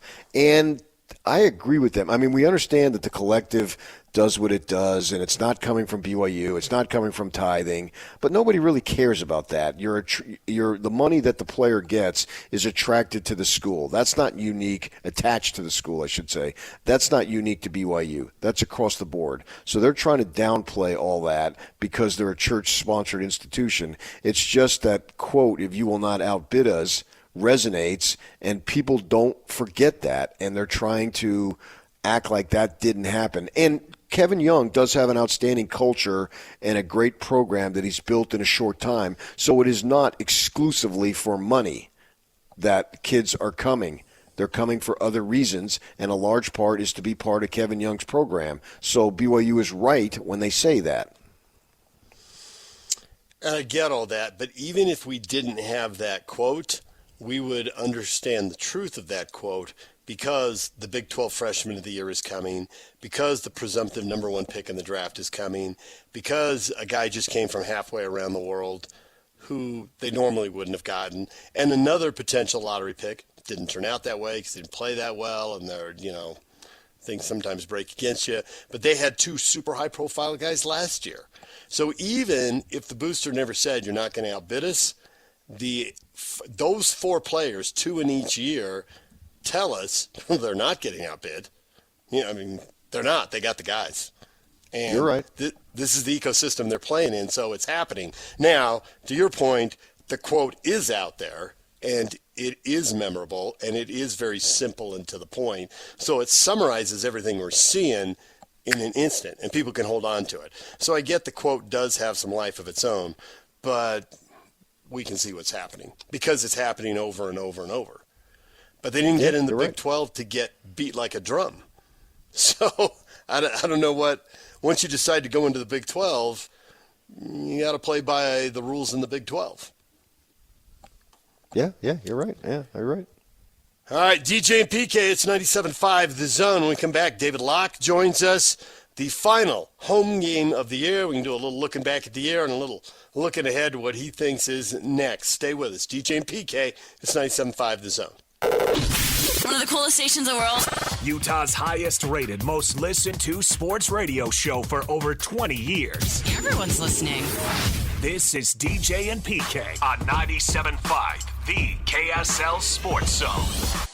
DJ and PK, it's 97.5 The Zone. We're joined now by the radio voice of the Utah Jazz, David Locke. David, good morning.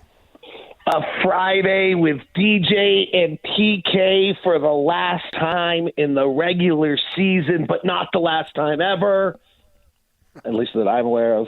Thank you so much for having me. It is an honor, a privilege, uplifting, inspiring, makes me better. Associated by greatness, by the distributive property of greatness. It's all great. Thank you so much for having me this morning. Well, thank you for coming on, David. And since you mentioned it is the final home game, if we can imagine a row of tombstones for every Jazz season, and obviously there'd be a quick summary for everyone, right? All 50-plus campaigns.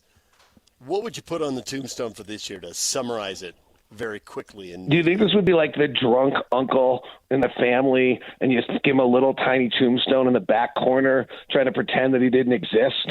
Like, is this what that tombstone is? Like, if you had a family mausoleum and you have like the most famous people in your family in the front of your mausoleum, so it, 87, 88, 80, right, is up there, that like in the back right corner of the mausoleum by the bathroom, we'd stick this season. Is that the plan? It's kind of dark in their cobwebs. Yeah, right. Not necessarily. Until it leads to good luck on May 12th, and then we'd rebuild the tombstone and place it in the front of the mausoleum. See, that's an excellent point. And this is, and that would be with a tombstone title of dedication, pain, suffering rewarded. Possibly, yeah. Okay, there you go. You have spoken, and I know exactly how you're feeling, and you probably feel it more than I do, when seasons end, that you go into a little personal funk because it's such a high for you to be doing the games, and it means so much, and you have a great time doing it. I'm wondering, how will you feel this year? Exact same. I've actually really noticed in the last, maybe a little less. The other night was the last home game was a strange night, but I would say, particularly on the road on the last trip, I was really fired up for every game. Like, I was really excited and just understood that, a week and a half from now, all I'm going to want to do is call an NBA game. And so I'll feel the exact same way. I love this gig, love calling games.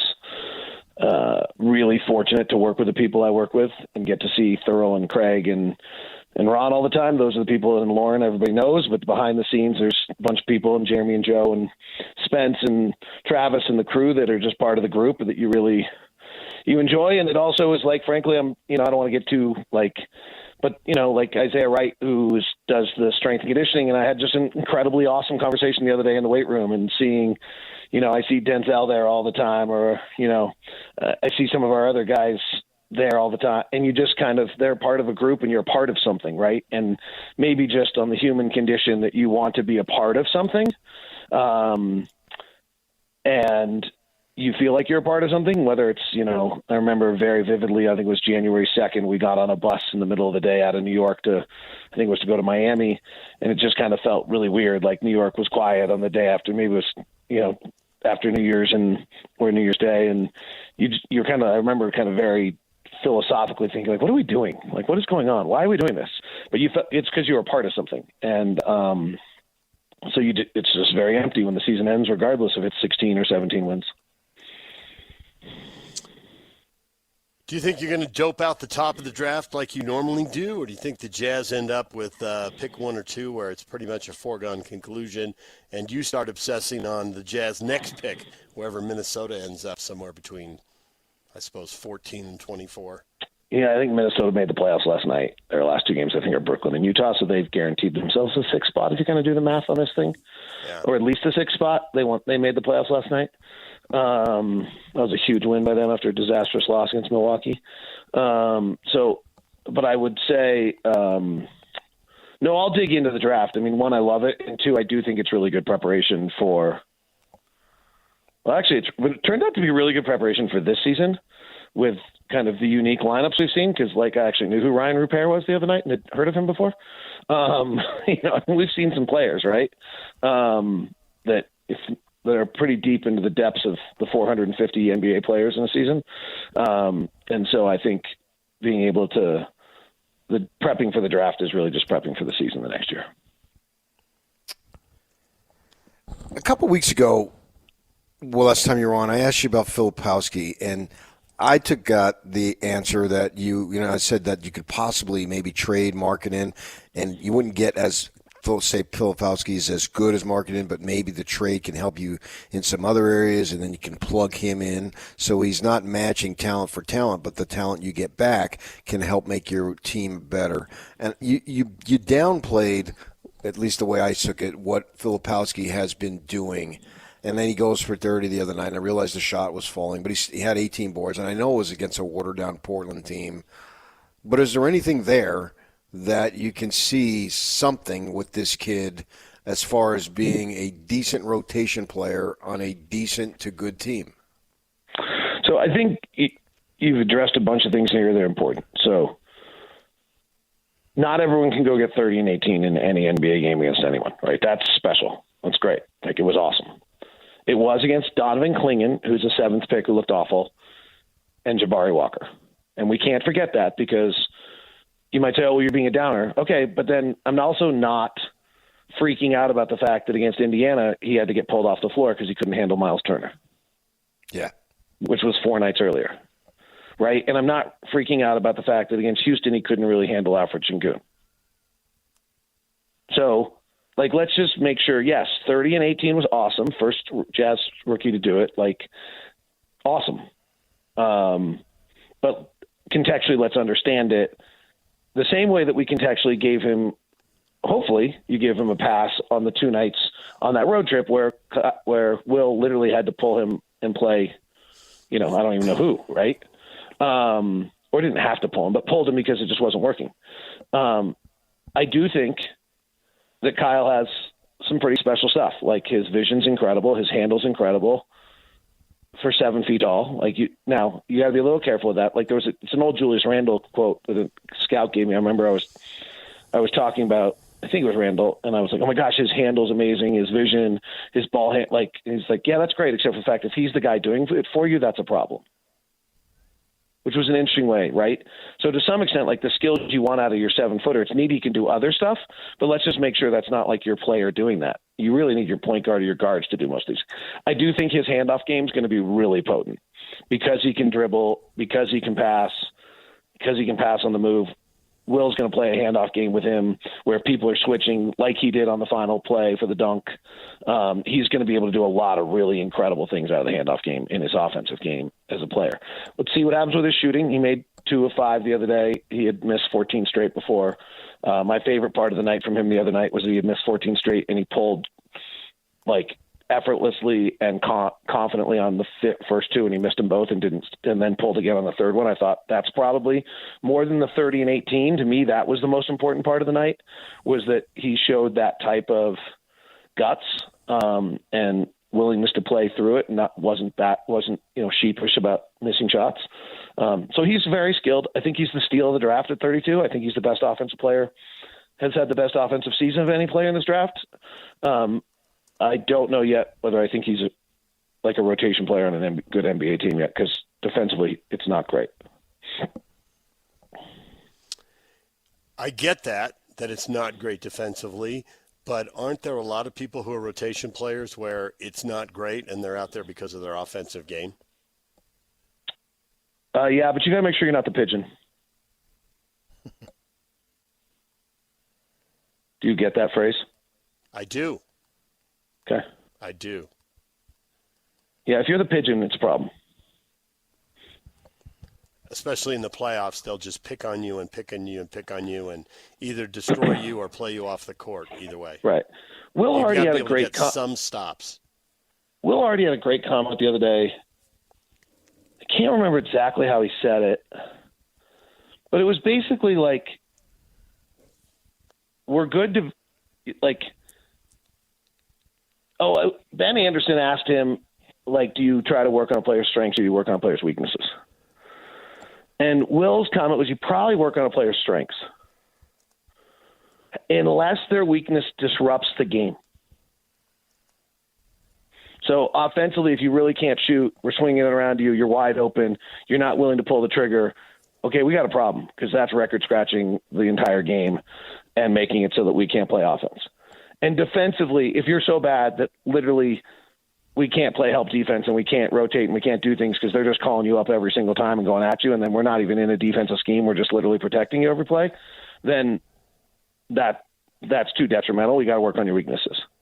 So that's what I mean where, yeah, you don't have to be an elite defensive player. And over time, if you take pride and over time you understand angles and know your personnel in the league, you probably can figure it out to be good enough. You got to make sure you're not so bad that you're disrupting the game. What do you attribute Cody Williams' lack of success to this season? Physical strength would be the first thing. I'm going to go on the same rule of all 19-year-olds, ignorance. Right? Like, I just don't think he understood how hard it was going to be. Sure. Like, that's fine. Right. That's not his fault. Every 19-year-old's ignorant. Yeah. And then I think that spiraled, clearly. Right? Like, then I think, I mean, I'm not, like, hopefully this doesn't sound wrong. I mean, this is very naturally, and I was literally on the phone with a member of my family for 35 minutes about this week. Like, and then I think performance anxiety, which is totally fine. But, like, clearly, if I put Cody Williams in the corner of the court and give him 100 balls, he's not throwing up an air ball in the gym, right? Right. Like, I would guess if I gave Cody Williams 100 shots in the right corner, he would not airball. And he airballed like 25 times this year. Okay, well, that's like, it just, like, so physical strength overwhelmed him. Lack of success chewed him up. Ignorance to what he was embarking upon. And then it's brutal. This is just brutal. Like, this is really hard. Like, there's a great life. We're going to get into a deep life phrase here. I don't remember where I heard this, but it's one of my favorite things I've ever heard. So if you're going to climb to the top of Everest, you kind of know when you start, like, you're going to have a cold night or two on the side of Everest, right? Like, you're going to have a night inside your tent where the wind's blowing and it's 25 below and you're trying to hang on. And, like, this was what you signed up for. Like, you're trying to get to the thrill of getting to the top of Everest. And so you kind of knew when you came into this thing. What's unique, I think, about a lot of our players coming in the league, they've been so good their whole life that they're trying to climb to the top of Everest in the NBA, and they have no concept that they're going to have a cold night on the side of Everest. They literally think, well, I mean, I was the best high school player and I was the best player on my college team, so I'm going to get to the NBA and it'd be great. Because they're just so confident. And then they get here and they get just blasted. And then we saw it with Walker last year. Then he, like, lost his zest for the game. It wasn't fun. It wasn't enjoyable. He was just like, and then he recalibrated. He worked with a mental coach and he recalibrated in the offseason and was like, oh, yeah, this is what I dreamed of, what I want to know. It's going to be really hard. Oh, okay, let's go. But, like, I think that's not uncommon to most 20-year-olds, I hope, because, like, I think of those of us who have 20-year-olds or have had 20-year-olds, I think there's a level of, like, oh, you know, this is crazy hard. And particularly, you know, I don't know I'm probably thinking about my kids whose upbringing made life as easy for them as it was as for Keontae on the basketball court. Like, Keontae hadn't had a bad day on a basketball court in his life till he got to the NBA. You know, he had a bad day. It was like, fine, he's going to go out the next time and dominate again. Like, he's going to be fine. And then all of a sudden he comes out the NBA and he's shooting 39% for a season. So I just think these guys have a lot of cold nights on the side of Everest here, and they have never had them before. And how they deal with it over a course of time and figure out how to deal with it is what dictates who they are. Yeah, I know what you mean. I've had a rainy night in Georgia a time or two. Yeah, that's true. Well, I've done walking in Memphis, so. Oh, nice. Hey, what does Hendrick's summer schedule look like as he comes? He's been so off the radar for so long. What does his timeline look like going forward? I don't know. I mean, I think he said on the broadcast that he was 100% in May. That got quickly, like, tempered to make sure everyone understood what he meant. I think what he meant is I get to go start basketball activities in May. Mm-hmm. You know, he's run some stairs.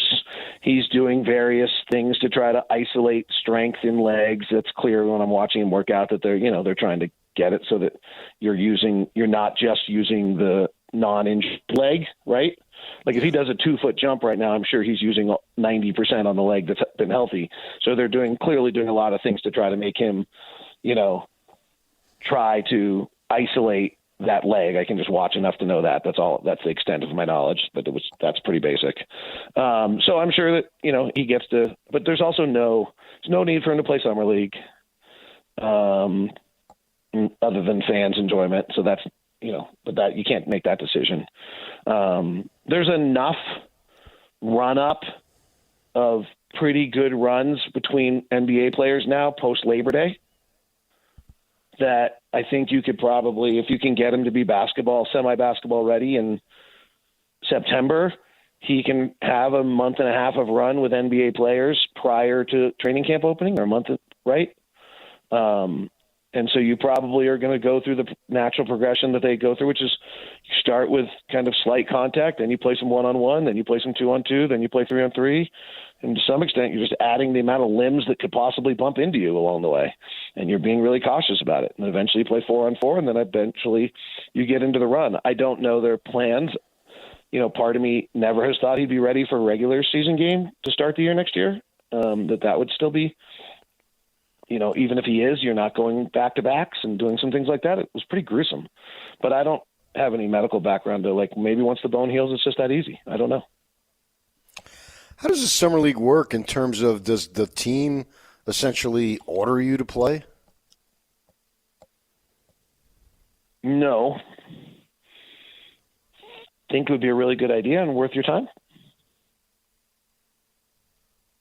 But we also have seen, what did we do last year? Walker played 1 or 2 games, dominated, and then we shut him down, right? Yeah. And Key played 3 or 4 games, dominated, and then we shut him down, right? Yeah.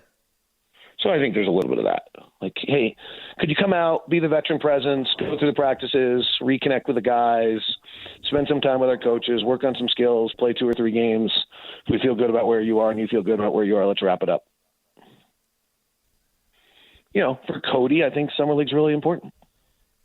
He's got to regain, he's got to get off the cold day on the side of Everest and gain some confidence. For Isaiah Collier, I would like Isaiah Collier to take 9 threes a game in summer league this year. It's not interesting to me to watch Isaiah Collier run past a glorified roster of summer league players and beat them 94 feet in fast break. I've seen them do it to NBA players all year. Right. So I literally would tell Isaiah Collier, I want you to play, commit 2 turnovers and take 9 threes. David, we better leave it right there. We're up against it. We appreciate you as always, and we look forward to playoff visits with you. Who are these program directors? Podcasts are great. You just go forever. No one cares. I learned it from watching you, all right? Okay. You know what I got? You know what the irony is, PK? I'll never forget the scathing email I got from DJ that I was dropping the ball as the Stars play-by-play announcer and the station wasn't following format and we were slipping. And it's all true. By the way, can we just let everyone know that email was sent in 1997 maybe? And I still remember it vividly. It was scathing. I think it's 98 or 99. Anyway. Okay. All right. Thank you, David. You're the man. DJ PK, Pablo Mastroeni's coming up next. RSL head coach. Stay with us. This is Jake Scott and Ben Anderson. Jordan Clarkson, a couple of years ago, when Will Hardy's first year, I thought that was his best season. I think Keontae George needs to be more of that. I think he's got to make the off the bounce, and I think he has to figure out a way to be a point guard in the league. I think the Jazz initial vision for him was the correct one. I don't know if he's the number one. I don't know. I don't know. If he plays hard, he's really good. He does. He's got to play defense. He doesn't play defense. That's why I'm saying that Walker-Kessler switch has to flip, or he's in trouble, because I don't think there's a whole lot of ancillary role for his game. So this is since he moved to the bench full-time. 17 points, 5 assists, 4 rebounds. 17, 5, and 4 pretty good. Is a hell of a stat line. Give everyone in the NBA the green light. They're not going to go 17, 5, and 4. I promise you. There is something there. I think Keontae, if he has a good offseason, I absolutely think there's value there. I do too. I would not bail on Keontae. Hear Jake Scott and Ben Anderson every day from 10 to noon on 97.5 The KSL Sports Zone. When it comes to the biggest moments in Utah sports history, say ah. These guys have seen it all. This is DJ and PK. DJ and PK on 97.5, the KSL Sports Zone. DJ PK, it's 97.5 The Zone. Pablo Mastroeni is going to join us here momentarily. We just had David Locke on, radio voice of the Jazz. Did you spend the break pondering a few of the things David Locke had to say? Yeah, for sure. Yeah. And a lot of what he says is right as far as these kids struggling and really not knowing what they're getting into because it's unlike anything else that they've experienced. I buy all of that. Yeah, I thought, especially, talking to Walker Kessler about the mental side of the game and all that, which is the perfect segue to our next guest, Pablo Mastroeni. Pablo, good morning. Good morning, guys. Your job probably changes over time, Pablo, depending on what's going on. A lot's required of you. But are there weeks where you feel like I'm 20% coach, 80% therapist, as opposed to, 80% coach, 20% therapist? Because there have been some poor performances. The results aren't what people want or hope for, both inside the team and outside. And yet a shutout win at home seems to change everybody's mood, even though when you look at the tape, you probably don't think, well, that didn't change everything. It was a good result, but it didn't change everything.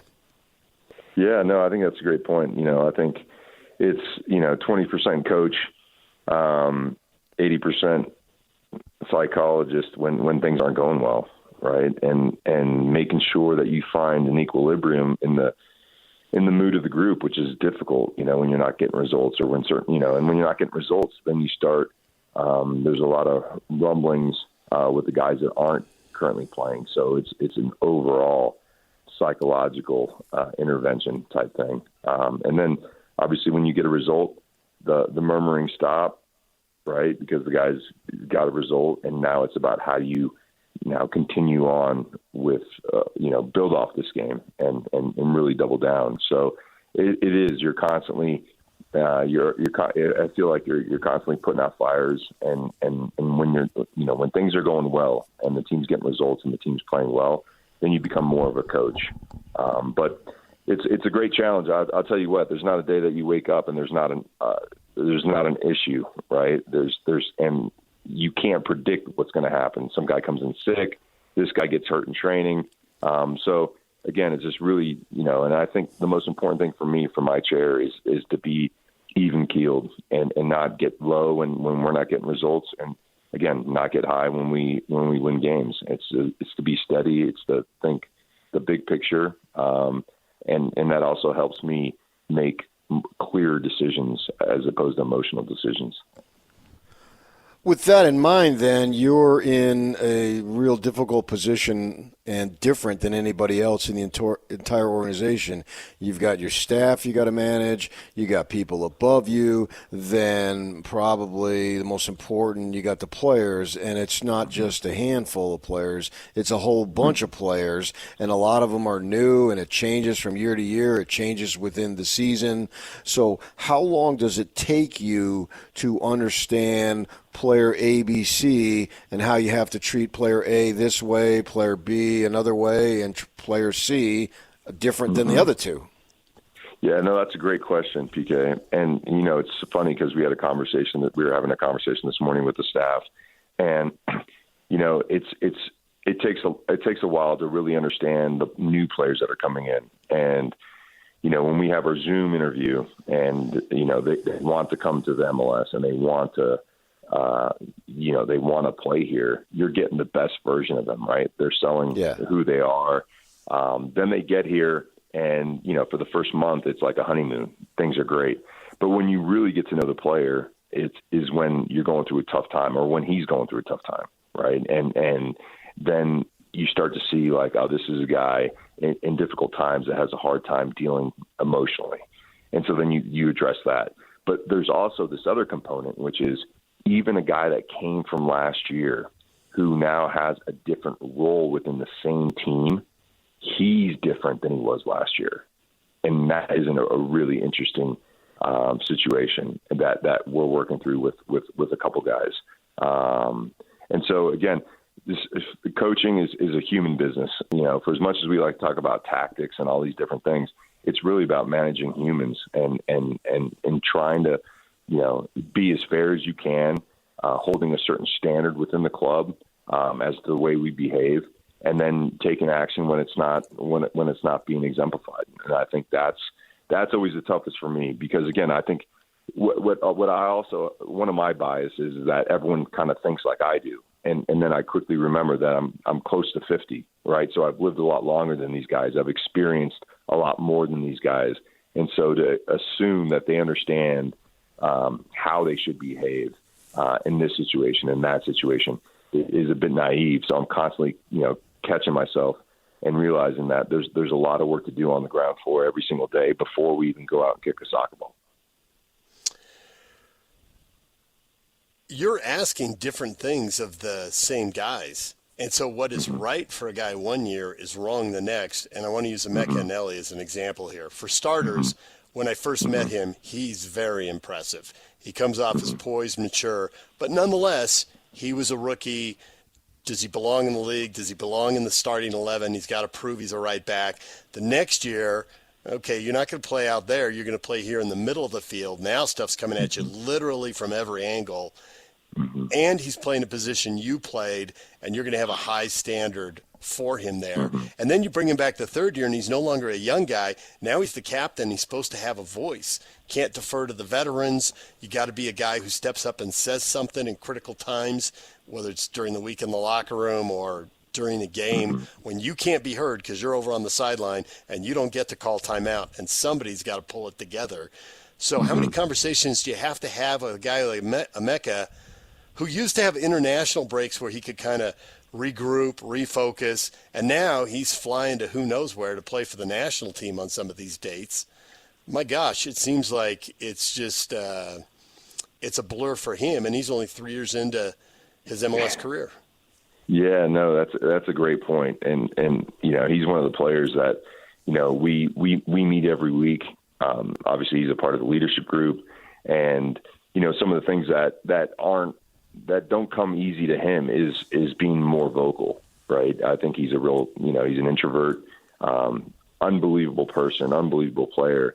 And in this role, he's really learning how to use his voice and not only to pump guys up, but also to hold a standard, and I think, it's not going to happen. It's not going to happen overnight. It's going to take quite some time, but I feel like when he finds his voice, he will be the most, how can I say, the most believable captain that we could have, just because of his actions. I think first when you lead, it's got to be through actions.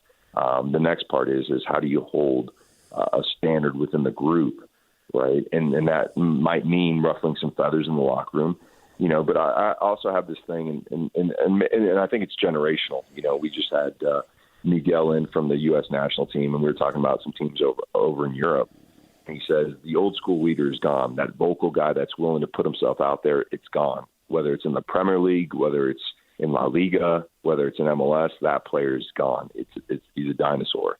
And so, I think the most important thing now is how do we empower Emeka to be the best he can be, whilst putting a little bit more on his plate and saying, like, these standards, you've got to hold these standards in the game, right? So we're working on it in training, stopping the session, talking about different areas that we can improve so that come game time, there is a voice on the field that can remedy problems when they arise.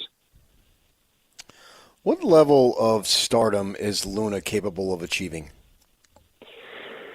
That's a great question, PK. It's coming on so fast and so quick. He's got a couple appearances after this game in LA. I'm doing interviews 3 times a week on Diego Luna and his rise.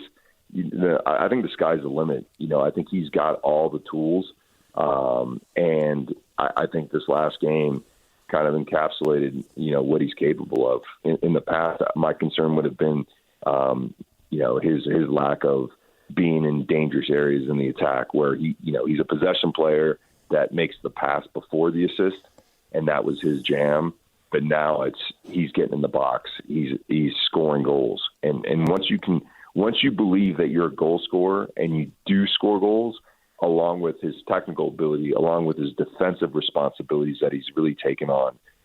And now he's even vocal in video sessions, vocal in training.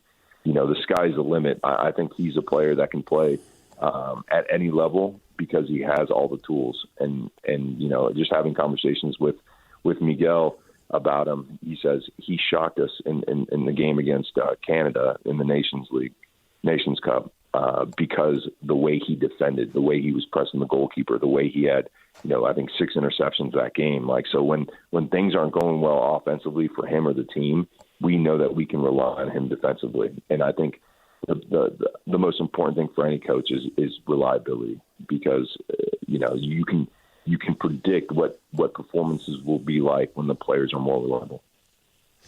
Without getting too deep into the tactics here, you play with 2 number 10s. They're the attacking midfielders. They are the engine that makes things go. They are right in the middle of everything when you're getting into that final third trying to score. But one of those guys is in the middle of the field all the time, and the other guy is on the left sideline, on the left wing for a lot, and then has to read the game and tuck inside at the appropriate time. That was Luna kind of moving back and forth for a while. You flipped it, and you made him the 10 who is in the middle of the field the whole game. Do you think without that tactical adjustment he scores twice, or did putting him in the middle of the field, A, put him in the middle of more situations, and B, change his mentality? Yeah, no, I think it's a little bit of both of those. Diego Luna's a guy that, loves that role. But we always thought that he was contributing more, both goals and assists, coming in from that left side. Because, again, I think that the left side's a little bit easier to play from a perspective of, when the ball's on the right, the hardest thing to do is deal with the weak side players. That's the hardest. So if we have a combination that goes from wide right, central, into that left half space area, well, then more times than not, you have time and space to make plays. Whereas when you're the 10 and you're playing in that right half space, you're going to have bodies around you at all times. And so I think the fact that not only he's playing in that position, but loves to play that position, but also getting into dangerous areas. And so when the ball is on the left, you've got to be you have to be a second striker. And I think he played that perfectly this last weekend. And so, and Diego's had a lot of joy on the left side as well. And so they're both interchangeable, but I think we'll keep going this way. And it also allows us in certain games where maybe we want a little bit more 1v1 on the left side. Well, then we can just switch Diego out there. But I think moving forward, I think it's a position that Diego thrives in. With him being as good as he is, how much can you use him to get your message across collectively to the team rather than it constantly coming from you? Yeah, that's a great point. Like I said, he's been more vocal. He is one of the best at communicating in video sessions about really articulating, what he thinks, and given what he sees on the field, like he's not scared to speak up in front of the group. And so, some of the times at halftime, I'll just make a point to Diego, knowing that Diego will take it on and really lead that attacking group, right? And he's vocal, and he, defensively, you can see his arms are always pointing, and he's always in a hunting position. And so, we rely on Diego quite a bit to be a leader. And the thought is here moving forward that he'll also move into that leadership group. Because I think it's important to have a younger player, but also a player that's playing at the top of his game at the moment, really share his experiences with that group. 20,000 people died a sporting death, just in the sports sense, when Diego got in behind and then sent the ball over the bar and didn't even put it on frame, let alone score. And I get why fans are frustrated. I do. And, in that moment encapsulates it. But how important was it to you that 5 minutes later, or maybe not exactly, but about a few minutes later, he's combining with Catranas, almost loses the ball at the top of the 18. There's multiple combinations there, and gets in a physical battle, wins the ball back, and you end up scoring that goal. The fact that he didn't check out after what he knew was a horrible moment. I mean, you could see it on his face when he turned around. Right. He was dying right along with everybody else. But the fact he didn't check out and that battle set up that goal, is that something that can be built off of? Yeah, no, absolutely. Again, I think Diogo is doing a lot of great things for our group. And, I think that last part of it would be obviously scoring. But if you're not scoring, which again is the hardest thing to do in the game, is how are you helping the team win?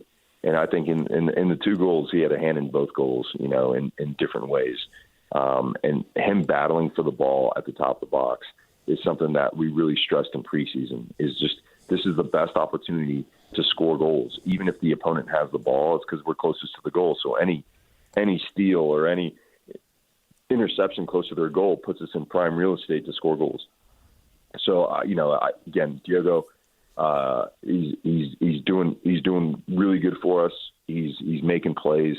And I think he wants it, but I think we want it as a staff more than he does, because we know the quality that he has, and all that quality will be unleashed once Diogo is the most confident he can be. And I think if you have Diogo and Diego firing on all cylinders, then when we bring in another striker that also has a history of scoring goals, I feel like we'll be a very tough attacking group to deal with.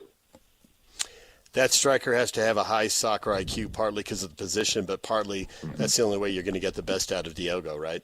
Mm-hmm. Yeah, absolutely right. And Diogo's, he's accustomed to playing with guys where he's not the main guy, right? And I think that's important to understand. He's been on a lot of big teams in Europe, but he's never had to play the role as the guy. And so I think having another player that comes in with a high soccer IQ will make him feel more comfortable in playing his role, but also combining with that player along with Diego. And that's why I think we'd be a really, really good attacking group. Pablo, we appreciate the time as always. Good luck against Nashville, and we'll talk to you again. All right, guys. Thank you. Pablo Mastroeni, RSL head coach, joining us right here on The Zone. Still to come, we're going to Augusta. Man, there were some big names that had big days, and there were some big names that really struggled. We'll talk with Bob Casper as they move into round 2.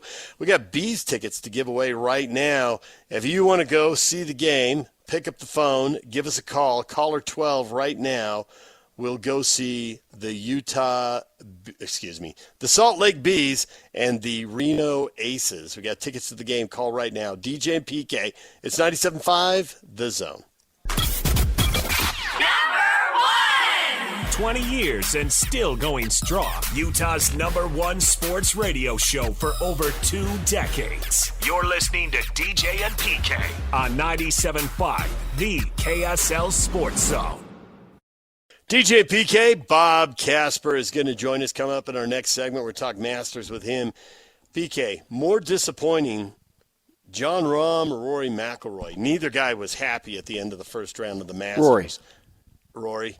Because it's always Rory. He had it and it slipped away?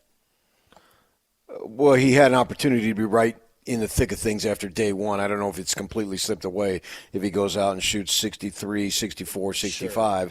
Sure. But, because of his Masters failure a long time ago, and he is, I think that he and Scheffler right now are the faces of the tour, that I got to go with Roy. Rahm's off the radar with the LIV. Those guys, especially, I can't say especially, I was going to say especially if they're foreigners, but I don't know that matters because these guys are all over the place.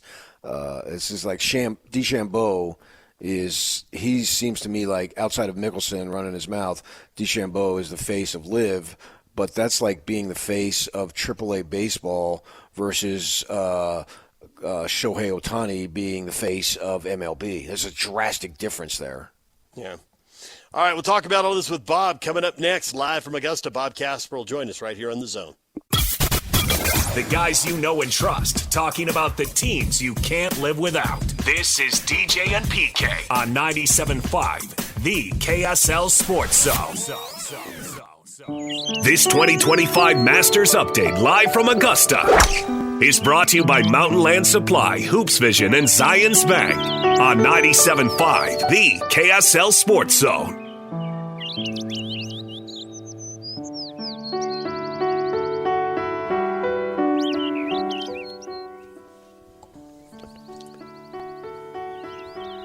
DJ PK, it's 97.5 The Zone. How many sporting events get bird sound effects, PK? Because I'm thinking the answer to that is 1. Well, maybe spring with baseball, same type of season and all, but certainly, yeah. We really romanticize the Masters. I think not just when I say we, I'm talking about the general sporting public, because in so many areas of the country, it is the dawn of spring, which leads to summer and all that stuff, and the rebirth. Baseball gets it, but I think in particular the Masters really gets it. And then you watch the show, and that's what I say. I call it as a TV show, and you see those flowers, and you're like, oh my gosh, that's the most beautiful piece of real estate I've ever seen. DJ PK, and we are joined now by Bob Casper. Bob, good morning. How you guys doing? Better than Rory McIlroy, not as good as Justin Rose. Well, yeah, Rory McIlroy. Kind of interesting how everything happened with him yesterday. And 15th hole, hits a poor chip and runs it across the green, makes it down in the water, makes a double bogey, and then makes a double bogey on 17th. Really gave away a really good round of golf. But he's 1 under on the day today, and so we'll see what happens. But I still think Rory has plenty of time to get back into the mix for sure. Yeah, that he does. We were talking about that earlier, and I think right now he and Scheffler are the face of the PGA Tour. So anything he does, good or bad, is going to make news. And as I was watching that thing on 15, is there just certain shots? And you've been on this course, you've played it. We haven't. You know it probably like the back of your hand. Is there certain places you just cannot be on this golf course because it's going to lead to what happened to Rory on that following shot and having it roll all the way down and go in the water? He hit a great drive and he hit a great second shot in that carried just about pin high, and then it released over the back of the green. The interesting thing, PK, is that's a new green this year. It's been resurfaced and everything, and because of that, it's a little firmer. They were even saying during the Women's Amateur, Augusta National Women's Amateur, that green was firmer than a lot of the other greens. So shots are not holding into that green. It went over the back, but what he did as compared to Scottie Scheffler carried his shot just short of the green so that the bank took a little bit of speed off of it, where Rory hit it and carried it onto the green, and it didn't have any grab. And when it doesn't have any grab and it's going down that green, it's going to go right in the water. So from that position where he was at, it was, you'd like to give yourself a chance for a birdie because you're there in 2 on a par 5. But having said that, once you've got yourself into that position, 5 or par is not a bad score. And unfortunately, he just got a little bit too aggressive. For the players who are even 1 under, 1 over, whatever, it sounds terrible to say you're 6, 7, 8 shots back already. That sounds like a huge mountain to climb. But Justin Rose is 3 shots clear of the field, and Justin Rose has a history of getting early leads and not being able to hold them. Now he has won a U.S. Open, and he's a veteran guy. He's in his 40s, so maybe he puts it together. But do you think there's also a decent chance that he brings everybody back into it by backing up? PK, it's interesting you say that because I've been watching him since he teed off this morning. He did birdie the 5th hole, but not the 5th hole, the 2nd hole. And on the 4th hole, which is a par 3, it's like playing like 223 yards today, he hit his second shot heavy and was like 50 yards, 60 yards short of the green. He got it up and down for par, but then on the next hole, the 5th hole, he drove it left in the bunkers and made a bogey. So he's looking a little off, maybe a little nervous compared to what he did yesterday when he felt his game was in phenomenal condition and he birdied 3 holes right out of the gate. So he has held the lead in a Masters championship or held part of the lead 5 times now. And his average score coming back off of that is normally like around 72, 74, a couple over par. It remains to be seen if he can be in that position after 36 holes. But, Ludwig Åberg is playing really nice golf. He's at 5 under par. And then you got DeChambeau and Connors and Scheffler, all that are at 4 under par. And it's going to be interesting. The thing that happens here at Augusta is normally 3 to 4 over par makes the cut. And so those guys that are way back at 3 or 4 over par, they, including Tony Finau, they're going to need to shoot even par or better today to get back in the mix and have a chance to make the cut and play on the weekend. How much in this tournament in particular, you think it's a question of these guys mentally wanting it bad, but making sure that you don't want it too bad that you tense up? Yeah, you got to be pretty even keel. You got to know where to strike on this golf course, and that's one of the things Scottie Scheffler has done really, really well. He's played the par 5s in double digits under par in the 5 rounds that he's played here, and that's what he did in the first round. He birdied the second hole and the 8th hole. Didn't make any birdies on the back 9, but he got those 2, and he got a couple birdies with long putts on 16 and on the 4th hole. So if you can take advantage of the par 5s and make some birdies on the par 5s, then just try not to do anything stupid the rest of the way around. It's gonna bode really well for you, and a guy's gonna have a pretty good chance when it's all said and done after 72 holes. How impressed are you with Matt McCarty, the guy who won at Black Desert? He went out with back-to-back 6s this morning, a double bogey and a bogey on 1 and 2. Yeah. He turned it around and birdied 4 straight holes to wrap up the front 9. This is a course that tends to eat guys up when they're making their debut, and he fought back really well. Yeah, he has. Brian and I both we had an interview with him earlier that we're going to be playing on the show tomorrow. And Matt's a great kid. He is totally enjoying his experience of being here for the first time. And like you said, he made some great birdies there to finish out the back 9 and is at 2 under par. We're going to probably catch up with him once his round's done again. But Matt's a great kid. He won 3 times last year on the Corn Ferry Tour, which gave him the Battlefield promotion to go to the PGA Tour, and then he won the PGA Tour event in his second start. So this is a kid that can play. He's probably about 6'2", 6'3", and he hits it pretty good. Hits it pretty long, and that bodes well on any PGA Tour event. But McCarty, it's really fun to see him. Nice kid, really, really nice, humble kid. Just a nice, humble kid, another one in a long line of nice, humble kids from Phoenix, Arizona. Is that what you're telling me? Listen to you. You pat yourself on the back from Phoenix, Arizona. Yes, I'm telling you that. A nice, humble kid, yes. Yeah, I know of many. Down there, PK. Yes, a lot of we're just a humble people. I mean, that's really all I can say. We are humble people. Come on. Well, originally I am, but okay. The desert sun eventually wears on you and wears off all prior existences.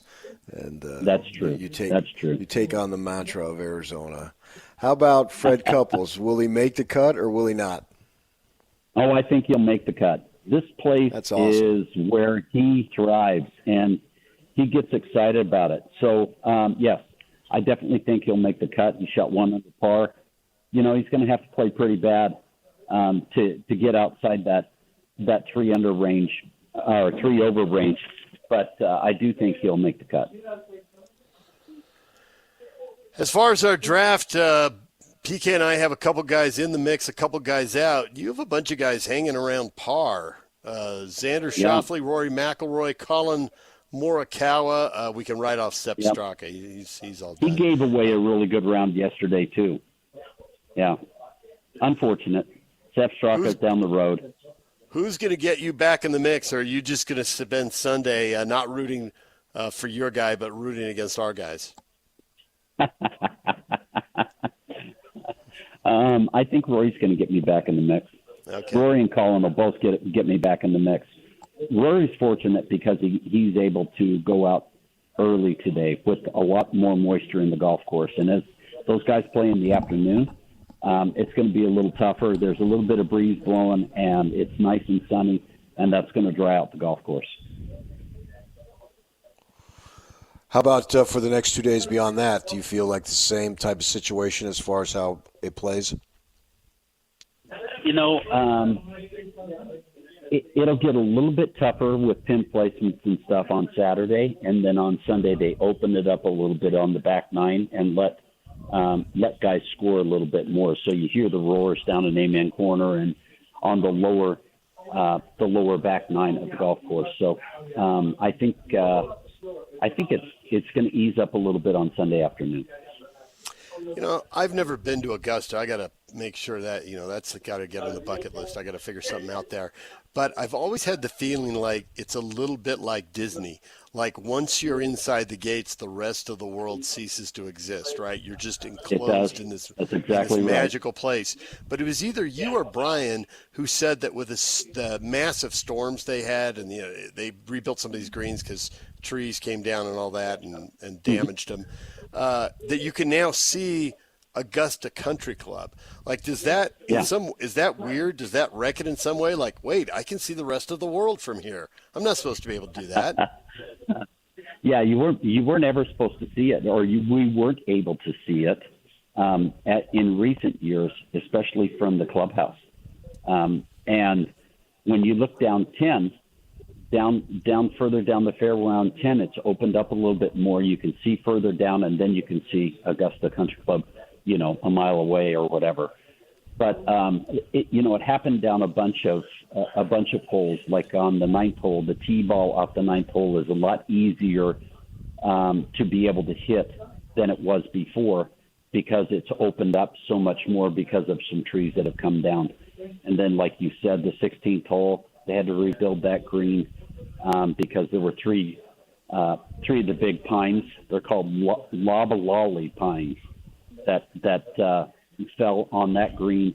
And then there's a couple more greens that needed some help as well. But, even though you see it, it's really not there because you're focused so much on the beauty in the golf course that's here. And it's amazing. It's the tradition. Everything that goes about it is unmatched anywhere else in the world of golf. So where does that rank then as far as the courses you've played? Well, PK, this is my dad. My dad had two favorite golf courses. One is here, definitely is here. And the other one's on the Montgomery Peninsula, Cypress Point. So he's got one on each end of the coast. As far for me, it would be this one first and probably the Old Course second. But I have been able to play on every golf course my dad has won a major on. Here, Olympic Club in San Francisco, and also Wingfoot in New York, where the last two where he won U.S. Open. So that's been probably the top of my list as far as golf courses that I've played. Will Jose Luis Ballester get to play a lot of these courses, or is he, after taking relief in a place you're not supposed to take relief, is he going to be viewed differently? And he wasn't taking a penalty shot. No, he was not. When he took relief.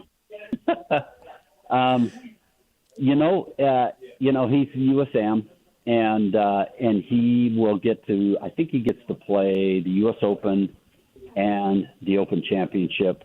Plus, he gets a certain number of invites for PGA Tour events. So yeah, he'll still get to play in all those events, and he realizes the faux pas that he had, and he's made apologies.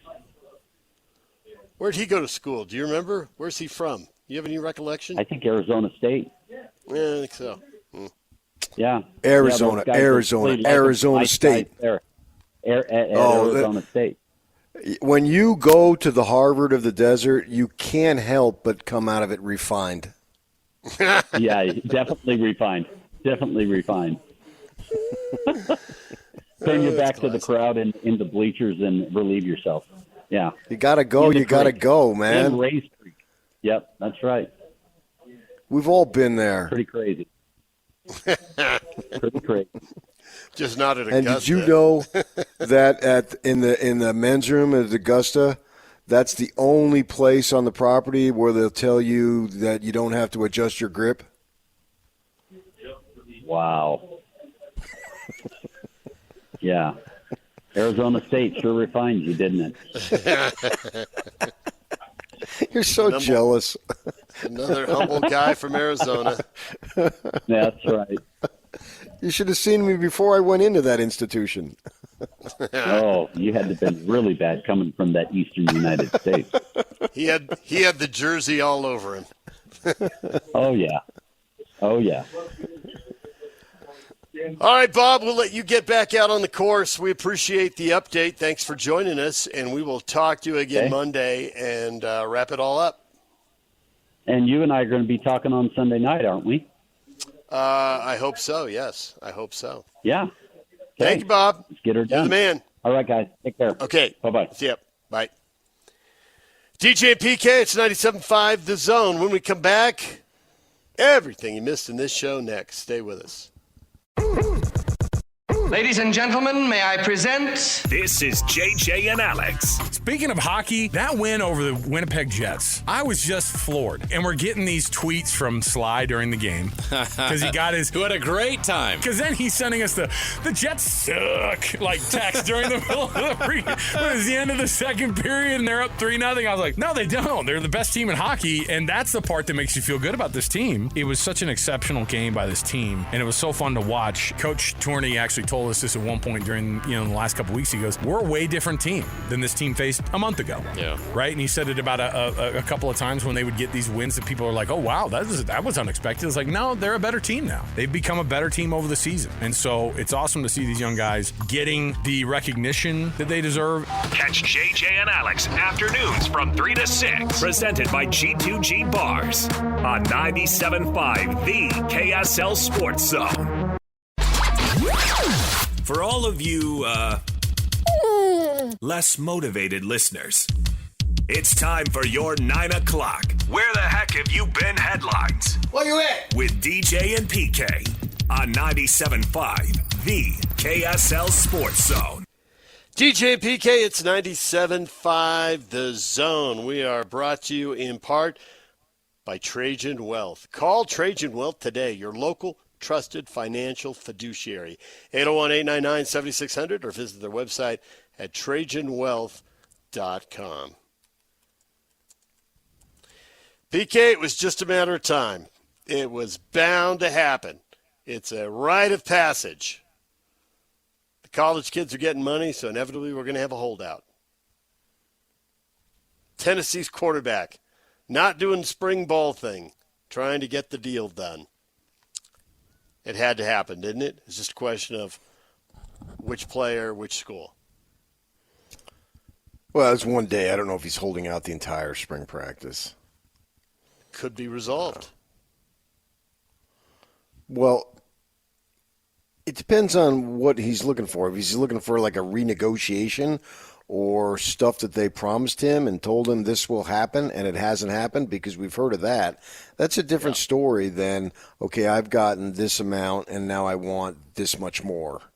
So I'd have to see what that's all about as far as were promises not kept that were made, because at that point it's up to the school to fulfill those promises that they made, if that was part of the condition for enrollment and all that type of stuff.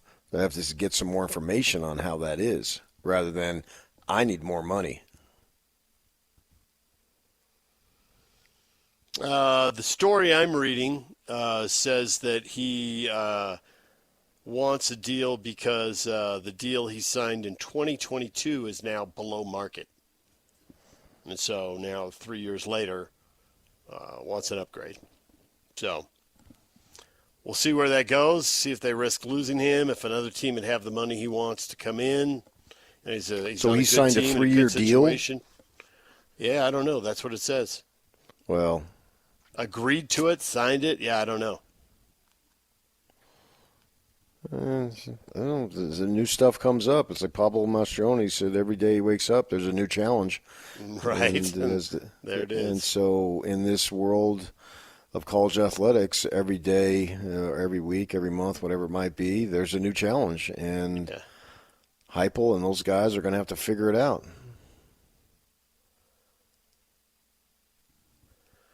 All right, other things on the topics on the table today. It's the Jazz last home game. How fired up are you?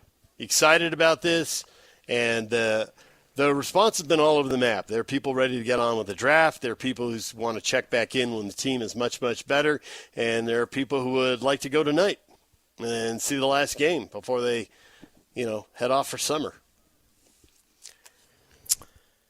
Yeah, I think the good thing here is that it is the conclusion of the season, and they've put themselves into the position to get that draft pick, and then that becomes of paramount importance. And the good thing about it is if they draft first, then obviously you know who you're going to draft.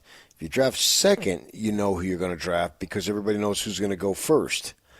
You draft third, well, then you have to play around a little bit. But the point is that then, once you establish your draft position, if it's 5th, 6th, 7th, I guess you can't get lower than that, but if it's down the line, it's not as clear. But if it's in the top 2, maybe top 3, which I think that will happen, that they'll be able to then make some plans, start working on plans for when we get to July to see what they want to do because they've got this player and then they can do these types of things. So once we get to that point on that evening, man, then it really goes into overtime as far as those guys working to figure out what the plan is. 1 month from tomorrow, we'll find out. Drafting first, drafting second, drafting third, whatever. However that works out, and then we'll know. And don't sleep on that second pick, right, with Minnesota. Middle of the first round, maybe they can find somebody there. They did trade away the third first-round pick, but since they're going to have one of the first 2 picks in the second round, it's basically the same thing. How many of these guys do you need? This will be 9 rookies in 3 years, and Kessler will be a 4th-year guy. That's a super young team, assuming they don't move anybody in the offseason. Right. And I think that's what they can figure out, though, as far as where they want to go. As soon as they get solidified and where they're going to be drafting, and then maybe they can use these other things to move up. Maybe whatever position that they want to get in to put themselves to get the player that they want. I think if they get first 3, I think they're okay there. The first 2 is what you'd want. First literally is what you'd want the most. I would love to see that first. I mean, there's just no doubt about it. And I think Flagg is the guy. Run with that for the next several years, build around that. It adds some good momentum, gets excitement going again, and all that stuff. That's a position they've never been in. So that's why I think fate is going to shine upon them quite positively. I can't stat it out. I can't give you numbers and analytic it for you, but I just feel like, man, it's going to happen. And then they're due for some really, really good luck. Then they go in that direction, and then, man, you're giving Ainge almost too many toys to play with on Christmas morning. What would that be like? Yeah, he can't get to them all. But, boy, he'd be able to do any number of things. The possibilities are out there. And if they don't draft first, I mean, you go back and look at these drafts, the best players don't necessarily go 1, 2. If you end up drafting 3rd or 5th, look at the history of players draft 3rd and 5th. There's a bunch of great players who have been drafted in those spots. So go find one of them. Go find your Dwayne Wade.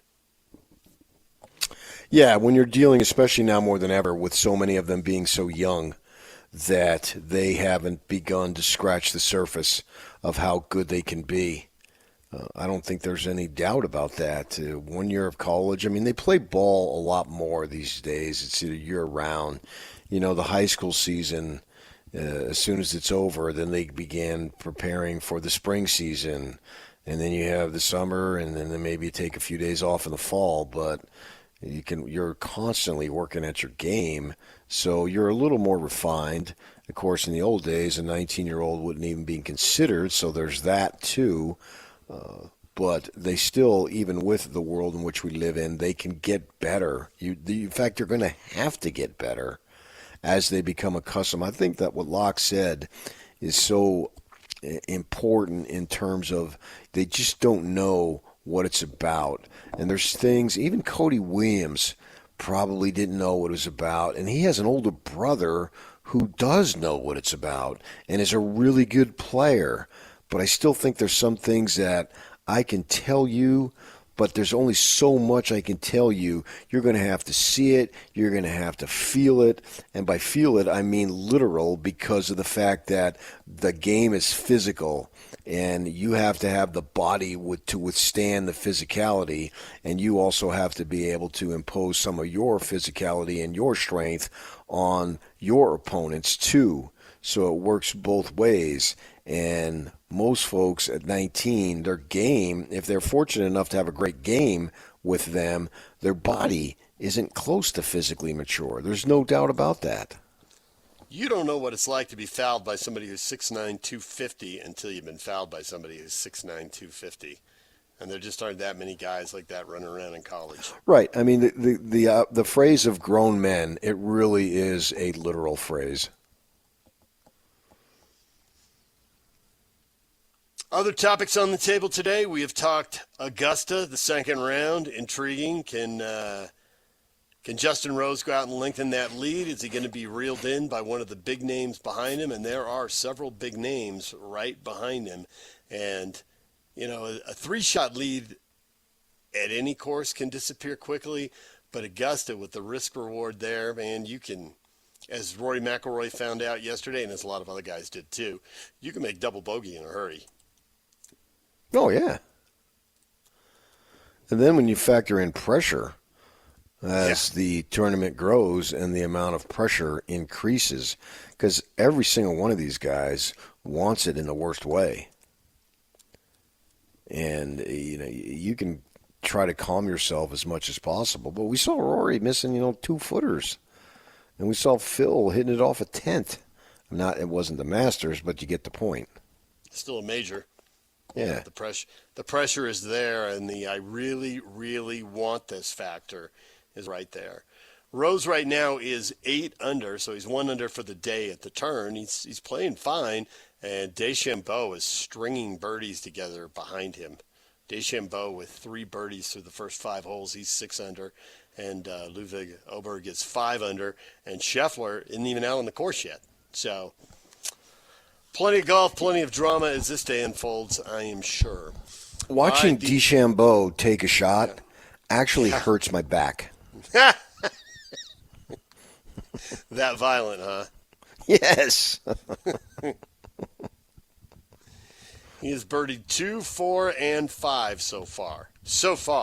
We'll see what else he's got in front of him. Utah Hockey Club has 3 games in front of them, all on the road, and we heard in a previous update that after they lost their last home game of the year last night, and obviously they're eliminated from the playoffs, and so the question about how do you get more good players in here and really vault this thing forward, and the coach went right to players recruit players, players talk to agents, agents talk to each other. It isn't complicated. Andre Tourney was just laying it out there, PK. Yeah, in the fact that a lot of these players have the same agent, too. Yep. And so there's easy forms of communication. And I think that's really going to benefit the hockey team as well as the Jazz, too. It's a little easier on the hockey. And I can state the reasons, but I think we know some of them that are out there are obvious.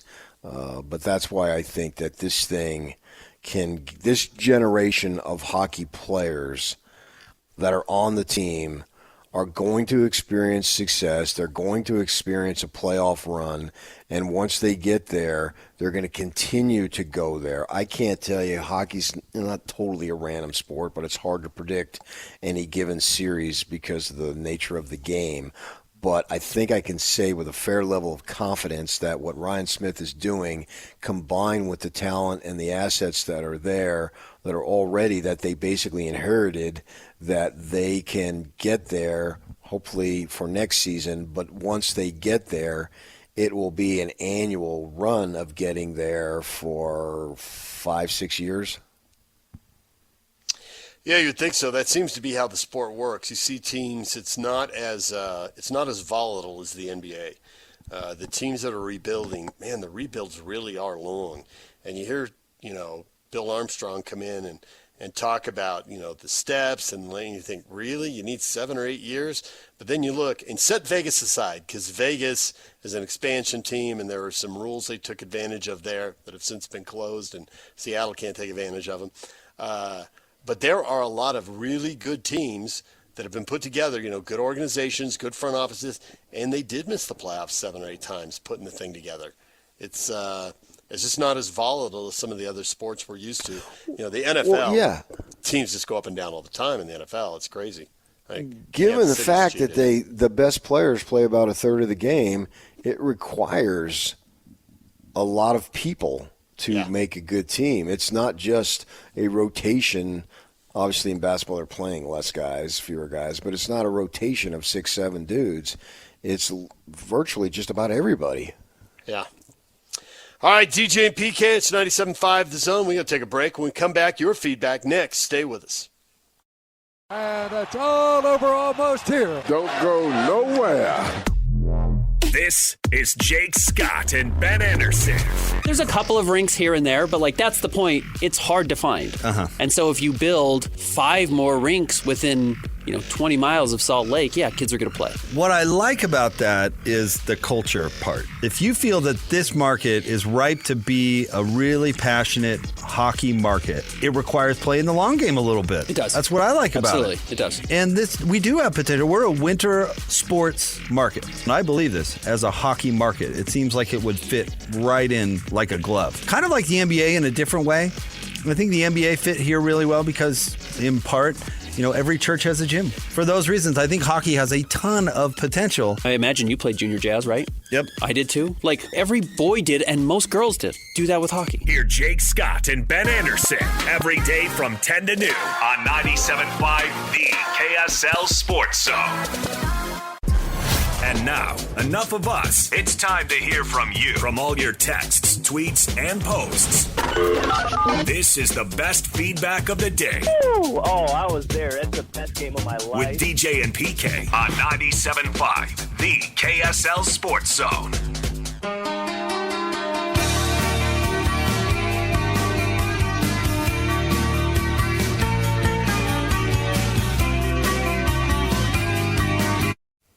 Nominate the youth sports volunteer that you know for the Hercules Hero of the Week. Submit your nomination at KSLSports.com/contest and listen every Thursday afternoon to JJ and Alex for the winner. Help us celebrate the efforts of those volunteers making an impact with the Hercules Hero of the Week, sponsored by Hercules First Federal Credit Union and Beehive Meals. DJ and PK, it's 97.5 The Zone. It's time for your feedback, your thoughts on the last home game of the Jazz season. This is it. You interested? You into this?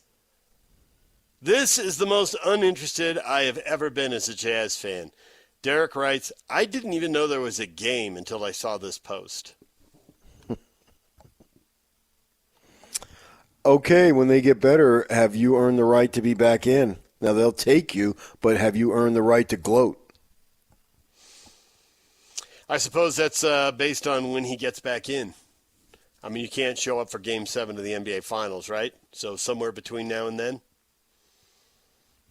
Maybe you show up next year to watch the development of Cooper Flagg or Harper or Bailey or whoever they end up grabbing.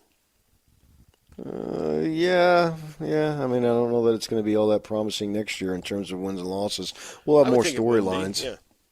Yeah, I think the storylines will be there, but the wins and losses, I think that they're going to want to hold on unless they have a chance to be really good and things really break this way, their way this summer, and there's some great trade or trades to be made.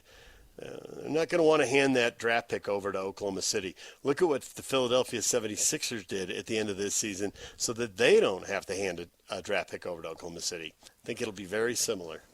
Does Oklahoma City own every draft pick there? It seems like it, yeah. It seems like they've got options on everybody. But what could be cool next year is if they jettison the older dudes, then they won't hold anybody out because all they'll have is younger guys. Well, I think we'll see them hold out Kessler because we're already seeing them hold out Kessler. But I do get your point. I mean, they're holding out Clarkson and Collins and Markkanen, and how many of them will be back. Now, Locke thinks that Clarkson, is past the expiration date. There was a window where maybe he could have been traded, but he wasn't. And now he's an expiring contract, and as valuable as he beat anybody else, maybe that has some value for the Jazz. Maybe they'd like that cap space to go swing a trade and acquire. All we read about are all these teams that are jammed up against the apron and the second apron and the repeater penalties, and Phoenix is going to have a draft pick frozen. So maybe they don't want to unload all of these guys. I mean, Devin Booker's not exactly young anymore, right? Is he 29? I don't think he's turned 30. No, I don't think he's 30 either. He's got to be in that, but he's got to be in that 28-29 range, doesn't he?